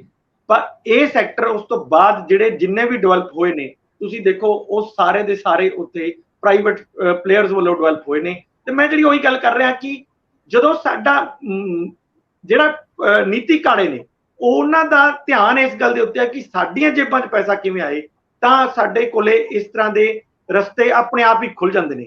ਹਰਿਆਣਾ ਦੇ ਵਿੱਚ ਦੇਖੋ, ਇਹ ਨਹੀਂ ਹੈ ਕਿ ਪੋਲੀਟੀਸ਼ੀਅਨ ਉੱਥੇ ਇਦਾਂ ਦੇ ਨਹੀਂ ਹੋਣਗੇ, ਪੋਲੀਟੀਸ਼ੀਅਨ ਉੱਥੇ ਵੀ ਇਦਾਂ ਦੇ ਹੋਣਗੇ, ਆਫੀਸਰ ਉੱਥੇ ਦੇ ਵੀ ਇਦਾਂ ਦੇ ਹੋਣਗੇ, ਪਰ ਫਿਰ ਵੀ ਉਹਨਾਂ ਦਾ ਮੇਨ ਮਕਸਦ ਇਹ ਰਿਹਾ ਸੀਗਾ ਕਿ ਅਸੀਂ ਕਿਸ ਤਰ੍ਹਾਂ ਇਹਨੂੰ ਡਿਵੈਲਪ ਕਰ ਸਕਦੇ ਹਾਂ। ਮੈਂ ਤੁਹਾਨੂੰ ਕਾਲਿਆਂ ਵਾਲੀ ਦੀ ਉਦਾਹਰਣ ਸਿਰਫ ਇਸ ਕਰਕੇ ਦਿੱਤੀ ਸੀ ਵੀ ਕਾਲਿਆਂ ਵਾਲੀ ਦੇ ਵਿੱਚ ਉੱਥੇ ਰਿਫਾਈਨਰੀ ਲੱਗਣੀ ਸੀ, ਅਜੇ ਉਹ ਪੰਜਾਬ ਦੇ ਵਿੱਚ ਸੀਗੀ। ਕਾਲਿਆਂ ਵਾਲੀ ਕਿਉਂਕਿ ਬਿਲਕੁਲ ਐਡਜੋਇਨਿੰਗ ਸੀ, ਤਾਂ ਵੀ ਉਹਨਾਂ ਨੇ ਉੱਥੇ ਸੈਕਟਰ ਕੱਟਤੇ। ਪਰ ਸਾਡੇ 3 ਕਸਬੇ ਸੀ ਉਸੇ ਨਾਲ ਦੇ, ਚਾਹੇ ਉਹ ਤਲਵੰਡੀ ਸਾਬੋ ਹੋਵੇ, ਚਾਹੇ ਰਾਮਾ ਮੰਡੀ ਹੋਵੇ, ਚਾਹੇ ਸੰਗਤ ਮੰਡੀ ਹੋਵੇ। ਉਸ ਤੋਂ ਬਾਅਦ ਬਠਿੰਡਾ ਡਿਸਟ੍ਰਿਕਟ ਸੀਗਾ, ਅਸੀਂ ਇੱਕ ਵੀ ਸੈਕਟਰ ਉੱਥੇ ਨਹੀਂ ਕੱਟਿਆ, ਨਾ ਹੀ ਸਾਡਾ ਉਧਰ ਧਿਆਨ ਗਿਆ ਵੀ ਹਾਂ ਐਡੀ ਵੱਡੀ ਜਦੋਂ ਰਿਫਾਈਨਰੀ ਆਏਗੀ, ਇੰਨੇ ਜਦੋਂ ਲੋਕ ਉੱਥੇ ਰਹਿਣ ਆਣਗੇ ਤਾਂ ਉਹ ਰਹਿਣਗੇ ਕਿੱਥੇ, ਅਸੀਂ ਕੀ ਉਹਨਾਂ ਵਾਸਤੇ ਕੁਝ ਡਿਵੈਲਪ ਕੀਤਾ ਕਿ ਨਹੀਂ ਕੀਤਾ, ਅਸੀਂ ਉਹਦੇ ਵੱਲ ਬਿਲਕੁਲ ਧਿਆਨ ਨਹੀਂ ਦਿੱਤਾ। ਇਸ ਕਰਕੇ ਸਾਰਾ ਪੈਸਾ ਜਿਹੜਾ ਹੈਗਾ ਉਹ ਪ੍ਰਾਈਵੇਟ ਡਿਵੈਲਪਰਸ ਦੇ ਕੋਲੇ ਚਲਾ ਗਿਆ, ਸਰਕਾਰ ਦੇ ਹਿੱਸੇ 'ਚ ਕੁਝ ਵੀ ਨਹੀਂ ਆਇਆ। ਧਾਂਦਲੀ ਕਿੱਥੋਂ ਸ਼ੁਰੂ ਹੁੰਦੀ ਹੈ? ਜਦੋਂ ਜਿਹਨੇ ਫਾਈਨਲ ਅਥਾਰਟੀ ਵਜੋਂ ਸਾਈਨ ਕਰਨੇ ਹੁੰਦੇ ਆ, ਮਿਨਿਸਟਰ ਜਾਂ ਮੁੱਖ ਮੰਤਰੀ, ਉਸ ਤੋਂ ਥੱਲੇ ਜਿਸ ਅਫਸਰ ਨੇ ਉਹ ਪ੍ਰਪੋਜ਼ਲ ਨੂੰ ਅੱਗੇ ਵਧਾਉਣਾ ਹੁੰਦਾ, ਤੇ ਉਸ ਤੋਂ ਥੱਲੇ MLA ਜਿਹਦੇ ਪੁੱਛੇ ਬਿਨਾ ਪੱਤਾ ਨਹੀਂ ਹਿਲਦਾ ਥੱਲੇ ਦੇ ਪੱਧਰ ਦੇ ਉੱਤੇ ਉਹਦੇ ਹਲਕੇ ਦੇ ਵਿੱਚ, ਨਹੀਂ ਤਾਂ ਫਿਰ ਉਹ ਉੱਪਰਲਿਆਂ ਲਈ ਪਰੇਸ਼ਾਨੀ ਖੜੀ ਕਰਦਾ। ਉਹਨੂੰ ਪਤਾ ਹੁੰਦਾ ਕਿ ਕੀ ਹੋ ਰਿਹਾ। ਜਦੋਂ 3 ਥਾਵਾਂ ਦੇ ਉੱਤੇ ਲੋਕ ਤੇ ਚੌਥਾ ਕਾਰੋਬਾਰੀ ਰਲ ਜਾਂਦਾ, ਫਿਰ ਤਾਂ ਕਾਰੋਬਾਰੀ ਵਿੱਚੋਂ ਨਿਕਲ ਕੇ ਸਿੱਧੇ ਦੇ ਸਿੱਧੇ ਪੋਲੀਟੀਸ਼ੀਅਨ ਆਪ ਕਾਰੋਬਾਰੀ ਬਣ ਗਏ। ਇਹਨਾਂ ਨੂੰ ਰੋਕਣ ਵਾਲਾ ਕੋਈ ਨਹੀਂ ਸੀ। ਇਹ ਅੱਜ ਵੀ ਬੇਖੌਫ ਵਰਤਾਰੇ ਨੇ, ਠੰਡੇ ਪੈ ਗਏ ਥੋੜੀ ਦੇਰ ਲਈ। ਵੇਟ ਐਂਡ ਵਾਚ ਵਾਲੀ ਗੱਲ ਆ ਕਿ ਥੋੜੀ ਦੇਰ ਦੇਖੋ, ਪਰਖੋ, ਫਿਰ ਵੇਖੋ ਅੱਗੇ ਕਿੱਦਾਂ ਵਧਣਾ। ਰੌਲੇ ਵੱਧ ਨੇ, ਵਿਜੀਲੈਂਸ ਤਗੜੀ ਹੋਈ ਪਈ ਆ, ਮੁੱਖ ਮੰਤਰੀ ਬਰਦਾਸ਼ਤ ਨਹੀਂ ਕਰ ਰਹੇ ਕਰਪਸ਼ਨ ਨੂੰ, ਇਸ ਕਰਕੇ ਪਰਦੇ ਪਿੱਛੇ ਚਲੇ ਗਏ ਮਾਮਲੇ। ਲੇਕਿਨ ਉਵੇਂ ਹੀ ਅੱਗੇ ਵਧ ਰਹੇ ਨੇ। ਸਰਕਾਰਾਂ ਡਰਦੀਆਂ ਨੇ। ਕਿਸ ਗੱਲ ਤੋਂ ਡਰਦੀਆਂ? ਜ਼ੋਰਦਾਰ ਤਰੀਕੇ ਨਾਲ, ਜੋ ਤੁਹਾਡੇ ਕੋਲ ਬੈਗਸ ਨਹੀਂ ਹੈਗਾ, ਕੋਈ ਪਿੱਛੇ ਤੁਹਾਡੇ ਭਾਰ ਨਹੀਂ ਗਾ ਕਰਪਸ਼ਨ ਦਾ, ਜ਼ੋਰਦਾਰ ਫੈਸਲੇ ਲਓ, ਅਦਰਵਾਈਜ਼ ਤੁਸੀਂ ਵੀ ਉਸੇ ਫਹਿਰਿਸਤ ਦਾ ਇੱਕ ਹਿੱਸਾ ਹੋਵੋਗੇ। ਅਗਲੀ ਵਾਰੀ ਪਤਾ ਨਹੀਂ ਕਿਹੜਾ ਸਮਾਂ ਆਉਣਾ, ਕਿਹਦੀ ਵਾਰੀ ਆਉਣੀ। ਭਾਸਕਰ ਸਾਹਿਬ ਇੱਥੇ ਟਿੱਪਣੀ ਦਿਓ ਤੇ ਨੈਸ਼ਨਲ ਪੋਲਿਟਿਕਸ ਤੇ ਚੱਲੀਏ। ਇਸ ਤੋਂ ਬਾਅਦ ਦੇਖੋ, ਇਹਦੇ ਉੱਤੇ ਟਿੱਪਣੀ ਤੇ ਜਿੰਨੀ ਮਰਜ਼ੀ ਕਰ ਲਓ, ਪਰ ਮੈਨੂੰ ਇਹ ਲੱਗਦਾ ਹੈ ਕਿ ਇਹ ਸਾਰੀ ਗੱਲਾਂ ਕਿਸੇ ਨਾ ਕਿਸੇ ਜਗ੍ਹਾ ਜ਼ੀਰੋ ਟੋਲਰੈਂਸ ਅਗੇਂਸਟ ਕਰਪਸ਼ਨ ਨਾਲ ਕਨੈਕਟਡ ਹੈਗੀ ਹੈ। ਜਦ ਤੱਕ ਉੱਥੇ ਸਰਕਾਰਾਂ ਖੜੀ ਨਹੀਂ ਹੁੰਦੀ, ਆਪਣੀ ਕੀਤੀ ਹੋਈ ਗੱਲਾਂ ਦੇ ਉੱਤੇ ਪਹਿਰਾ ਨਹੀਂ ਦਿੰਦੀ, ਫਿਰ ਤਦ ਤੱਕ ਤੇ ਗੱਲ ਨਹੀਂ ਬਣਦੀ। ਜੇ ਸਰਕਾਰ, ਯਾਨੀ ਜੇ ਪੰਜਾਬੀ ਜਿੱਦਾਂ ਕਹਿੰਦੇ ਆ ਵੀ ਕੁੱਤੀ ਤੇ ਚੋਰ ਰਲ ਜਾਣ, ਤੇ ਹੋਰ ਕੌਣ ਕਿਹਨੂੰ ਬਚਾ ਸਕਦਾ ਹੈ? ਇਹ ਸਾਰੀ ਗੱਲਾਂ ਇੱਥੋਂ ਹੀ ਸ਼ੁਰੂ ਹੁੰਦੀਆਂ ਔਰ ਇੱਥੇ ਹੀ ਖਤਮ ਹੋ ਜਾਂਦੀਆਂ। ਭਾਸਕਰ ਸਾਹਿਬ ਅੱਗੇ ਚੱਲੀਏ, ਇਸ ਮਾਮਲੇ ਨੂੰ ਖੁੱਲਾ ਛੱਡਦੇ ਆ। ਕੱਲ ਵਾਲੀ ਬਹਿਸ ਵਿੱਚ ਫਿਰ ਲਿਆਵਾਂਗੇ, ਕੁਝ ਨਵੇਂ ਤੱਥ ਲੈ ਕੇ ਫਿਰ ਪੇਸ਼ ਹੋਵਾਂਗੇ। ਇੰਦਰਪ੍ਰੀਤ ਜੀ ਦਿਨੇ ਜਦੋਂ ਫੁਰਸਤ ਮਿਲੇ 5-7 ਮਿੰਟ ਗੂਗਲ ਕਰਿਓ, ਪੁਰਾਣੇ ਰਿਸ਼ਤੇ ਨਾਤੇ ਖੰਗਾਲਿਓ, 2-4 ਮੰਤਰੀਆਂ ਨਾਲ ਗੱਲ ਕਰਿਓ, ਫਿਰ ਪੇਸ਼ ਹੁੰਨੇ ਆ। ਭਾਸਕਰ ਸਾਹਿਬ, ਪ੍ਰਿਯੰਕਾ ਗਾਂਧੀ ਨੂੰ ਵਾਰਾਣਸੀ ਤੋਂ ਚੋਣ ਕਿਉਂ ਲੜਾਈ ਜਾਊਗੀ ਭਲਾ? ਨਤੀਸ਼ ਕੁਮਾਰ ਹੋਰ ਕਿੰਨਾਂ ਨੂੰ ਸ਼ਾਮਲ ਕਰ ਲੈਣਗੇ ਜੀ? ਮੈਨੂੰ ਦੱਸਿਓ ਖਾਂ ਕਿ ਮਹਾਰਾਸ਼ਟਰ ਦੇ ਵਿੱਚ ਕੀ ਹੋ ਰਿਹਾ। ਤੇ ਉਂਝ ਇੰਡੀਆ ਦੀ ਜਿਹੜੀ ਗੱਠਜੋੜ ਦੀ ਮੀਟਿੰਗ ਹੋਣ ਵਾਲੀ ਆ, ਉਂਝ ਤਾਂ ਨੂੰ ਦੇ ਵਿੱਚ ਅੱਜ ਇੱਕ ਮਾਰਚ ਵੀ ਕੱਢਿਆ ਜਾਣਾ, ਜਿਹਨੂੰ ਪ੍ਰਵਾਨਗੀ ਨਹੀਂ ਦਿੱਤੀ ਖੱਟੜ ਸਾਹਿਬ ਨੇ। ਵੈਸੇ ਕੱਲ ਉਹਨਾਂ ਨੇ ਇੱਕ ਸਵਾਲ ਦੇ ਜਵਾਬ ਵਿੱਚ ਬੜਾ ਸ਼ੱਕਾ ਮਾਰਿਆ ਸੀ, ਕਹਿੰਦੇ ਉਹ ਪੰਜਾਬ ਦੀ ਹਾਲਤ ਤਾਂ ਅਮਨ ਕਾਨੂੰਨ ਦੀ ਮਾੜੀ ਆ, ਰਾਜ ਤਾਂ ਉੱਥੇ ਰਾਸ਼ਟਰਪਤੀ ਲੱਗਣਾ ਚਾਹੀਦਾ, ਸਾਡੇ ਵੱਲ ਤਾਂ ਐਵੇਂ ਤੁਸੀਂ ਟੋਣੇ ਮਾਰਦੇ ਹੋ, ਮੁੱਖ ਮੰਤਰੀ ਤੁਹਾਡੇ ਕਹੀ ਜਾਂਦੇ। ਖੈਰ, ਜਿਹੜੀ ਨੈਸ਼ਨਲ ਪੋਲਿਟਿਕਸ ਆ ਉਹਦੇ ਨਾਲ ਇੱਕ ਵਾਰੀ ਸਾਂਝ ਪਾ ਦਿਓ। ਅੱਜ 28 ਤਰੀਕ ਹੈ, ਅੱਜ ਤੋਂ 3 ਦਿਨ ਬਾਅਦ 31 ਅਗਸਤ ਨੂੰ ਮੁੰਬਈ ਦੇ ਵਿੱਚ ਉਹ ਇੰਡੀਆ ਦੀ ਮੀਟਿੰਗ 1 ਸਤੰਬਰ ਸ਼ਾਮ ਤੱਕ ਚੱਲਣੀ ਹੈ। 31 ਨੂੰ ਰਾਤ ਨੂੰ ਡਿਨਰ ਹੋਣਾ ਹੈ ਉद्धਵ ਠਾਕਰੇ ਉਹਨਾਂ ਦਾ। ਇਹ ਸਾਰੀ ਗੱਲਾਂ ਦੇ ਵਿੱਚ ਨਿਤੀਸ਼ ਕੁਮਾਰ ਉਹਨਾਂ ਕਦੀ ਸੰਯੋਜਕ ਵਰਗਾ ਲੱਗਦੇ ਸੀਗੇ ਇਸ ਇੰਡੀਆ ਦੇ। ਉਹਨਾਂ ਨੇ ਕਿਹਾ ਹੈ ਕਿ ਬਹੁਤ ਸਾਰੀ ਪੋਲੀਟੀਕਲ ਪਾਰਟੀਆਂ, ਬਹੁਤ ਸਾਰੀ ਕਿ 4 ਤੋਂ 5 ਦੀ ਤੇ ਗੱਲ ਉਹ ਪੱਕੇ ਤੌਰ ਤੇ ਕਹਿੰਦੇ ਨੇ, ਜਿਹੜੀ ਉਹਨਾਂ 39 ਪਾਰਟੀਆਂ ਦੀ NDA ਦੀ ਮੀਟਿੰਗ ਦੇ ਵਿੱਚ ਸ਼ਾਮਿਲ ਹੋਏ ਸੀਗੇ 18 ਜੁਲਾਈ ਨੂੰ, ਉਹ ਸਾਡੇ ਟੱਚ 'ਚ ਹੈ। ਔਰ ਕਦੀ ਵੀ ਉਹ ਪਾਰਟੀਆਂ ਹੁਣ ਇੰਡੀਆ ਜੁਆਇਨ ਕਰ ਸਕਦੀਆਂ। ਔਰ ਇਹੀ ਗੱਲ ਜਿਹੜੇ ਕਾਂਗਰਸ ਦੇ ਆਲੋਕ ਸ਼ਰਮਾ ਹੈਗੇ ਨੇ ਸਪੋਕਸਮੈਨ, ਉਹ ਵੀ ਇਹ ਗੱਲ ਕਹਿ ਰਹੇ ਨੇ ਕਿ ਬੜੀ ਛੇਤੀ ਕਈ ਪਾਰਟੀਆਂ NDA ਨੂੰ ਛੱਡ ਕੇ ਸਾਡੇ 'ਚ ਸ਼ਾਮਿਲ ਹੋ ਜਾਣਗੀਆਂ। ਔਰ ਇਹ ਗੱਲ ਤਦ ਵੀ ਆਈ ਸੀ ਜਦ 39 ਪਾਰਟੀਆਂ NDA ਦੀ ਮੀਟਿੰਗ ਦੇ ਵਿੱਚ ਸ਼ਾਮਿਲ ਹੋਈ ਸੀ, ਕਿਉਂਕਿ ਉਹਨਾਂ ਪਾਰਟੀਆਂ ਦੇ ਨਾਂ ਉਸ ਟਾਈਮ ਵੀ ਭਾਜਪਾ ਨੇ ਲਿੱਤੇ ਨਹੀਂ ਸੀ। ਕਾਰਨ ਕਿ ਉਹਨਾਂ ਨੂੰ ਵੀ ਨਹੀਂ ਯਾਦ ਸੀ ਵੀ ਕਿਹੜੀ 39 ਆ ਗਈ। ਔਰ ਉਹਦੇ ਵਿੱਚੋਂ 25-26 ਪਾਰਟੀਆਂ ਇਦਾਂ ਦੀ ਸੀਗੀ ਜਿਹਦੀ ਲੋਕ ਸਭਾ ਦੇ ਵਿੱਚ ਕੋਈ 0% ਰਿਪਰੈਜ਼ੈਂਟੇਸ਼ਨ ਸੀਗੀ। ਪਰ ਹਾਂ, ਇੰਡੀਆ ਦੀ ਇਸ ਮੀਟਿੰਗ ਦੇ ਵਿੱਚ ਨਿਤੀਸ਼ ਕੁਮਾਰ ਉਹਨਾਂ ਦੇ ਹਿਸਾਬ ਨਾਲ ਸੀਟਾਂ ਦੀ ਵੰਡ ਦੇ ਉੱਤੇ ਗੱਲ ਹੁੰਦੀ ਹੈ, ਔਰ ਜਦ ਸੀਟਾਂ ਦੀ ਵੰਡ ਦੇ ਉੱਤੇ ਗੱਲ ਹੋਣ ਦੀ ਗੱਲ ਚੱਲਦੀ ਹੈ ਤੇ ਪੰਜਾਬ ਵਾਲੇ, ਦਿੱਲੀ ਵਾਲੇ ਜਾਂ ਉਹਨਾਂ तमाम ਸੂਬਿਆਂ ਦੇ ਵਿੱਚ ਜਿੱਥੇ ਅਰਦਾਸਾਂ ਕੀਤੀ ਜਾ ਰਹੀ ਹੈ ਕਿਤੇ ਆਮ ਆਦਮੀ ਪਾਰਟੀ ਦਾ ਤੇ ਕਾਂਗਰਸ ਦਾ ਅਲਾਈਅੰਸ ਨਾ ਹੋ ਜਾਏ, ਸੀਟ ਸ਼ੇਅਰਿੰਗ ਨਾ ਹੋ ਜਾਏ, ਤੇ ਉਹਨੂੰ ਧੁੜਕਮ ਤਾਂ ਲੱਗਦੀ ਹੈ। ਪਰ ਹਾਂ, ਉਹ ਨਾਲ ਦੇ ਨਾਲ ਇੱਕ ਉद्धਵ ਠਾਕਰੇ ਉਹਨਾਂ ਦਾ ਵੀ ਬਿਆਨ ਆਇਆ। ਉਹ ਕਹਿੰਦੇ ਆ ਕਿ ਵੀ ਪ੍ਰਧਾਨ ਮੰਤਰੀ ਸਾਨੂੰ ਕਹਿੰਦੇ ਨੇ ਘਮੰਡੀਆ, ਯਾਨੀ ਇੰਡੀਆ ਨੂੰ ਕਹਿੰਦੇ ਨੇ ਘਮੰਡੀਆ। ਉਹ ਕਹਿੰਦੇ ਨੇ ਬੇਸਿਕਲੀ ਇਹ ਘਮੰਡੀਏ ਸ਼ਬਦ ਐਨਡੀਏ ਵਾਸਤੇ ਯੂਜ਼ ਹੋਣਾ ਚਾਹੀਦਾ, ਔਰ ਜਿੱਥੇ ਤੱਕ ਇੰਡੀਆ ਦੇ ਵਿੱਚ ਅਲਾਈਅੰਸ ਦੀ ਗੱਲ ਹੈਗੀ ਹੈ, ਸਾਰੇ ਇੱਕ ਦੂਜੇ ਨਾਲ ਜੁੜ ਕੇ ਖੜੇ ਹੋਏ ਨੇ ਔਰ ਪੁਰਜੋਰ ਤਰੀਕੇ ਨਾਲ ਅੱਗੇ ਚੱਲ ਕੇ ਲੜਨਗੇ ਵੀ। ਇਹਨਾਂ ਸਾਰੀ ਗੱਲਾਂ ਦੇ ਵਿੱਚ ਪ੍ਰਿਯੰਕਾ ਗਾਂਧੀ ਉਹਨਾਂ ਦੇ ਵਾਰਾਣਸੀ ਤੋਂ ਇਲੈਕਸ਼ਨ ਲੜਨ ਦੀ ਗੱਲ ਵੀ ਅੱਗੇ ਤੁਰਦੀ ਹੈ, ਜਦ ਯੂਪੀ ਦੇ ਨਵ ਨਿਯੁਕਤ ਜਿਹੜੇ ਪ੍ਰਧਾਨ ਹੈਗੇ ਨੇ, ਕਾਂਗਰਸ ਦੇ ਇੰਚਾਰਜ ਹੈਗੇ ਨੇ, ਉਹ ਕਹਿੰਦੇ ਨੇ ਅਸੀਂ ਹਾਈ ਕਮਾਨ ਨੂੰ ਰਿਕਵੈਸਟ ਕਰਾਂਗੇ ਕਿ ਵਾਰਾਣਸੀ ਜਿੱਥੋਂ ਪ੍ਰਧਾਨ ਮੰਤਰੀ ਨਰਿੰਦਰ ਮੋਦੀ ਉਹਨਾਂ ਇਲੈਕਸ਼ਨ ਲੜ ਕੇ ਐਮਪੀ ਬਣ ਕੇ ਪ੍ਰਧਾਨ ਮੰਤਰੀ ਬਣੇ ਹੈ, ਉੱਥੋਂ ਪ੍ਰਿਯੰਕਾ ਗਾਂਧੀ ਉਹਨਾਂ ਨੂੰ ਉਤਾਰਿਆ ਜਾਏ। ਹਜੇ ਤੱਕ ਪ੍ਰਿਯੰਕਾ ਗਾਂਧੀ ਉਹਨਾਂ ਰਾਏ ਬਰੇਲੀ ਤੋਂ ਇਲੈਕਸ਼ਨ ਲੜਦੇ ਸੀ, ਰਾਏ ਬਰੇਲੀ ਤੋਂ ਸ਼ਿਫਟ ਹੋ ਕੇ ਜੇ ਉੱਥੇ ਜਾਂਦੇ ਨੇ ਤੇ ਫਿਰ ਇਹ ਲੜਾਈ ਇੱਕ ਤਰੀਕੇ ਨਾਲ ਬੜੀ ਇੰਟਰਸਟਿੰਗ ਬਣ ਜਾਏਗੀ। ਪਰ ਇਹ ਗੱਲ ਕਿਉਂ ਕਹਿ ਰਹੇ ਨੇ, ਕਿਉਂ ਨਹੀਂ ਰਾਹੁਲ ਗਾਂਧੀ ਉਹਨਾਂ ਦੇ ਬਾਰੇ ਚ ਇਹ ਗੱਲ ਕੀਤੀ ਜਾਂਦੀ ਕਿ ਵੀ ਉਹ ਵਾਰਾਣਸੀ ਜਾਣ? ਰਾਹੁਲ ਗਾਂਧੀ ਉਹਨਾਂ ਦੀ ਤੇ ਅਜੇ ਉਹਨਾਂ ਜਦ ਗੱਲ ਕਰਦੇ ਨੇ ਉਹ ਕਹਿੰਦੇ ਨੇ ਉਹ ਅਮੇਠੀ ਤੋਂ ਲੜਨਗੇ ਐਤਕੀ, ਔਰ ਪ੍ਰਿਯੰਕਾ ਗਾਂਧੀ ਉਹਨਾਂ ਨੂੰ ਵਾਰਾਣਸੀ ਭੇਜਿਆ ਜਾਏ। ਇਹ ਕੋਈ ਪਰਿਵਾਰ ਦਾ ਆਪਸ ਦੇ ਵਿੱਚ ਇੰਟਰਸਟ ਕਲੈਸ਼ ਤੇ ਨਹੀਂ ਕਰ ਰਿਹਾ। ਚਲੋ ਇਹ ਗੱਲਾਂ ਚੱਲਦੀਆਂ ਰਹਿੰਦੀਆਂ, ਪਰ ਅੱਗੇ ਚੱਲ ਕੇ ਇਹ ਲੜਾਈ ਕਿਸ ਦੌਰ ਤੇ ਜਾਂ ਕਿਸ ਤਰੀਕੇ ਨਾਲ ਤਲਖੀ ਵੱਧਦੀ ਹੈ ਇਹਦੇ ਵਿੱਚ, ਆਹ ਦੇਖਣ ਵਾਲੀ ਗੱਲ ਹੈ। ਭਾਸਕਰ ਸਾਹਿਬ, ਤੁਸੀਂ ਵਾਰਾਣਸੀ ਤੋਂ ਜ਼ਿਕਰ ਕਰਨ ਲੱਗਿਆ, ਸੋਨੀਆ ਗਾਂਧੀ ਦੀ ਬਜਾਏ ਰਾਏ ਬਰੇਲੀ ਚ ਪ੍ਰਿਯੰਕਾ ਦੀ ਗੱਲ ਕਰੀਏ। ਪ੍ਰਿਯੰਕਾ ਅਜੇ ਤੱਕ ਐਮਪੀ ਇਲੈਕਸ਼ਨ ਲੜੇ ਹੀ ਨਹੀਂ, ਲੇਕਿਨ ਜਦੋਂ ਵਾਰਾਣਸੀ ਤੋਂ ਉਹਨਾਂ ਦੀ ਗੱਲ ਅੱਗੇ ਵਧਾਈ ਜਾ ਰਹੀ ਹੈ ਇੰਦਰਪ੍ਰੀਤ ਜੀ, ਮੈਨੂੰ ਲੱਗਦਾ ਜਿਹੜਾ ਵੀ ਪ੍ਰਧਾਨ ਮੰਤਰੀ ਦੇ ਖਿਲਾਫ ਇਲੈਕਸ਼ਨ ਲੜੂਗਾ, ਦਰਅਸਲ ਜਦੋਂ ਫਾਈਟ ਹੁੰਦੀ ਹੈ ਪਰਸਨੈਲਿਟੀ ਕਲਟ ਜਾਂ ਬਾਕੀ ਚੀਜ਼ਾਂ, ਸ਼ਖਸੀ ਬੇਸਡ ਪੋਲਿਟਿਕਸ ਹੈ, ਫਿਰ ਉਹੀ ਵਿਅਕਤੀ ਜਿਹੜਾ ਲੜਾਕੂ ਤਰੀਕੇ ਨਾਲ ਲੜੂਗਾ। ਮੰਨਿਆ ਜਾਂਦਾ ਹੈ ਕਿ ਵੱਡੇ ਬੰਦੇ ਖਿਲਾਫ ਵੱਡਾ ਬੰਦਾ। ਸੋ ਪ੍ਰਿਯੰਕਾ ਗਾਂਧੀ ਨੂੰ ਜਾਂ ਤਾਂ ਪਰਿਵਾਰਕ ਇੱਕ ਫੈਸਲਾ ਹੈ, ਜੇ ਇੰਜ ਹੁੰਦਾ ਜੇ ਇਹਦੀ ਕੋਈ ਕੰਸੋ ਨਹੀਂ ਹੈ ਕਿ ਰਾਹੁਲ ਗਾਂਧੀ ਸਰਗਰਮ ਪੋਲਿਟਿਕਸ ਵਿੱਚ ਰਹਿਣਾ ਚਾਹੁੰਦੇ ਆ, ਉਹ ਪ੍ਰਧਾਨ ਮੰਤਰੀ ਜਾਂ ਇਹੋ ਜਿਹੇ ਕਿਸੇ ਕੁਰਸੀ ਲਈ ਹੋ ਸਕਦਾ ਬਾਕੀਆਂ ਦੀ ਪਸੰਦ ਨਾ ਹੋਣ, ਜਾਂ ਉਹ ਵੀ ਨਹੀਂ ਚਾਹੁੰਦੇ ਅਜੇ ਕਿ ਉਹ ਇਸ ਤਰ੍ਹਾਂ ਦੇ ਕਿਸੇ ਅਹੁਦੇ ਨੂੰ ਗ੍ਰਹਿਣ ਕਰਨ। ਕੀ ਪ੍ਰਿਯੰਕਾ ਗਾਂਧੀ ਨੂੰ ਇਸ ਮਾਮਲੇ 'ਚ ਅੱਗੇ ਵਧਾਉਣ ਦੀ ਸੋਚੀ ਜਾ ਸਕਦੀ ਹੈ? ਕਿ ਵਾਰਾਣਸੀ ਦੇ ਵਿੱਚ ਕੁਝ ਉਲਟ ਫੇਰ ਹੋ ਜਾਂਦਾ ਜੇ ਮੰਨ ਲਓ, ਕਿਉਂਕਿ 10 ਸਾਲ ਦੀ ਪ੍ਰਧਾਨ ਮੰਤਰੀ ਸਾਹਿਬ ਦੀ, ਤੇ ਫਿਰ ਦੂਜੀ ਗੱਲ ਕੀ ਪ੍ਰਧਾਨ ਮੰਤਰੀ ਸਾਹਿਬ ਇੱਕ ਦੀ ਬਜਾਏ ਦੋ ਲੜਨਗੇ, ਰਿਸਕ ਹੀ ਬਹੁਤ ਆ। ਪ੍ਰਿਯੰਕਾ ਦੇ ਗਵਾਉਣ ਲਈ ਕੁਝ ਨਹੀਂ ਹੋਊਗਾ, ਪ੍ਰਧਾਨ ਮੰਤਰੀ ਸਾਹਿਬ ਲਈ ਬਹੁਤ ਰਿਸਕ ਹੋਊਗਾ। ਇਹ ਸਾਰੀਆਂ ਗੱਲਾਂ ਹੈਗੀਆਂ। ਇੰਦਰਪ੍ਰੀਤ ਜੀ, ਆਖਰੀ ਟਿੱਪਣੀ ਖਤਮ ਕਰੀਏ। ਰੰਧਾਵਾ ਸਾਹਿਬ, ਕਈ ਵਾਰ ਇਸ ਤਰ੍ਹਾਂ ਦੀ ਜਿਹੜੀ ਕਵਾਇਦ ਹੁੰਦੀ ਹੈ ਉਹ ਵੱਡੇ ਬੰਦੇ ਨੂੰ ਪ੍ਰਚਾਰ ਤੋਂ ਰੋਕਣ ਵਾਸਤੇ ਵੀ ਹੁੰਦੀ ਹੈ, ਵੀ ਉਹਨੂੰ ਘੇਰ ਕੇ ਰੱਖੋ। ਤੇ ਤਾਂ ਇਸ ਤਰ੍ਹਾਂ ਦੀ ਵੀ ਤਾਂ ਇੱਕ ਰਣਨੀਤੀ, ਇਹ ਵੀ ਉਸ ਰਣਨੀਤੀ ਦਾ ਹਿੱਸਾ ਹੁੰਦਾ ਹੈ। ਬੀਜੇਪੀ ਕੋਲੇ ਅਗਰ ਤੁਸੀਂ ਦੇਖੋ, ਨਰਿੰਦਰ ਮੋਦੀ ਤੋਂ ਇਲਾਵਾ ਕੋਈ ਐਡਾ ਹੋਰ ਵੱਡਾ ਮਤਲਬ ਪ੍ਰਚਾਰਕ ਨਹੀਂ ਹੈ ਜਿਹਦਾ ਪ੍ਰਭਾਵ ਵੀ ਪੈਂਦਾ ਹੋਵੇ।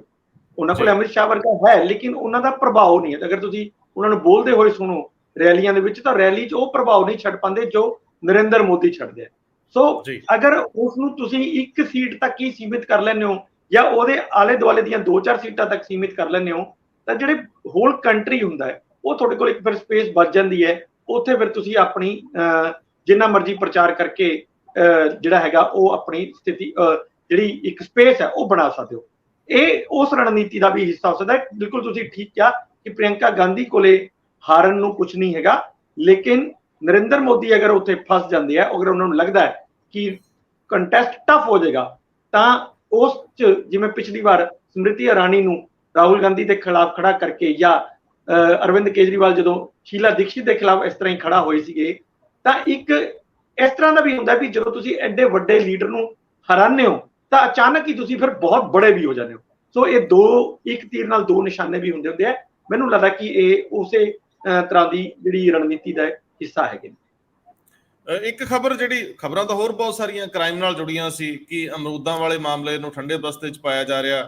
ਇੰਦਰਪ੍ਰੀਤ ਜੀ ਦੀ ਅਖਬਾਰ ਇਹ ਛਾਪ ਰਹੀ ਆ, ਔਰ ਇਸੇ ਤਰੀਕੇ ਨਾਲ ਹੋਰ 3-4 ਵੱਡੀਆਂ ਖਬਰਾਂ ਸੀ, ਅਸੀਂ ਉਹਨਾਂ ਨੂੰ ਛੱਡਦੇ ਹਾਂ। ਮੈਂ ਇੱਕ ਆਪ ਹੀ ਇਨਫੋਰਮੇਸ਼ਨ ਤੁਹਾਡੇ ਨਾਲ ਜ਼ਰੂਰ ਸਾਂਝੀ ਕਰ ਲਾਂ ਕਿ ਸ਼੍ਰੀ ਅਕਾਲ ਤਖਤ ਸਾਹਿਬ ਵੱਲੋਂ ਜਿਹੜਾ ਹਰਿਆਣੇ ਦੇ ਵਿੱਚ ਮੈਂਬਰ ਡਾਂਗੋ ਡਾਂਗੀ ਹੋਏ ਸੀ, ਡਾਂਗੋ ਡਾਂਗੀ ਤਾਂ ਨਹੀਂ, ਗਾਲੀ ਗਲੋਚ ਹੋਏ ਸੀਗੇ, ਉਸ ਝਗੜੇ ਨੂੰ ਉਹਨੂੰ ਜਾਂਚਣ ਲਈ ਇੱਕ ਜਾਂਚ ਟੀਮ ਬਣਾਈ ਗਈ ਹੈ, ਜਿਹਦੇ ਵਿੱਚ ਸਿੰਘ ਸਾਹਿਬ ਗਿਆਨੀ ਰਘਬੀਰ ਸਿੰਘ ਨੇ, ਬਾਬਾ ਗੁਰਪ੍ਰੀਤ ਸਿੰਘ ਮੈਂਬਰ ਸ਼੍ਰੋਮਣੀ ਕਮੇਟੀ ਔਰ ਧਰਮ ਪ੍ਰਚਾਰ ਕਮੇਟੀ ਦੇ ਸੁਖਵਰਸ਼ ਸਿੰਘ, ਸਿੱਖ ਵਿਦਵਾਨ ਡਾਕਟਰ ਇੰਦਰਜੀਤ ਸਿੰਘ ਗੋਗੋਵਾਣੀ, ਸਰਬਜੀਤ ਸਿੰਘ ਸੋਲ ਇੰਜੀਨੀਅਰ ਚੰਡੀਗੜ੍ਹ ਤੋਂ, ਤੇ ਕੋਆਰਡੀਨੇਟ ਕਰਨ ਲਈ ਜਿਹੜੇ ਸਕੱਤਰੇਤ ਦੇ ਇੰਚਾਰਜ ਆ ਅਜੀਤ ਸਿੰਘ, ਉਹਨਾਂ ਨੂੰ ਸ਼ਾਮਲ ਕਰਕੇ ਇੱਕ ਕਮੇਟੀ ਬਣਾਤੀ ਆ।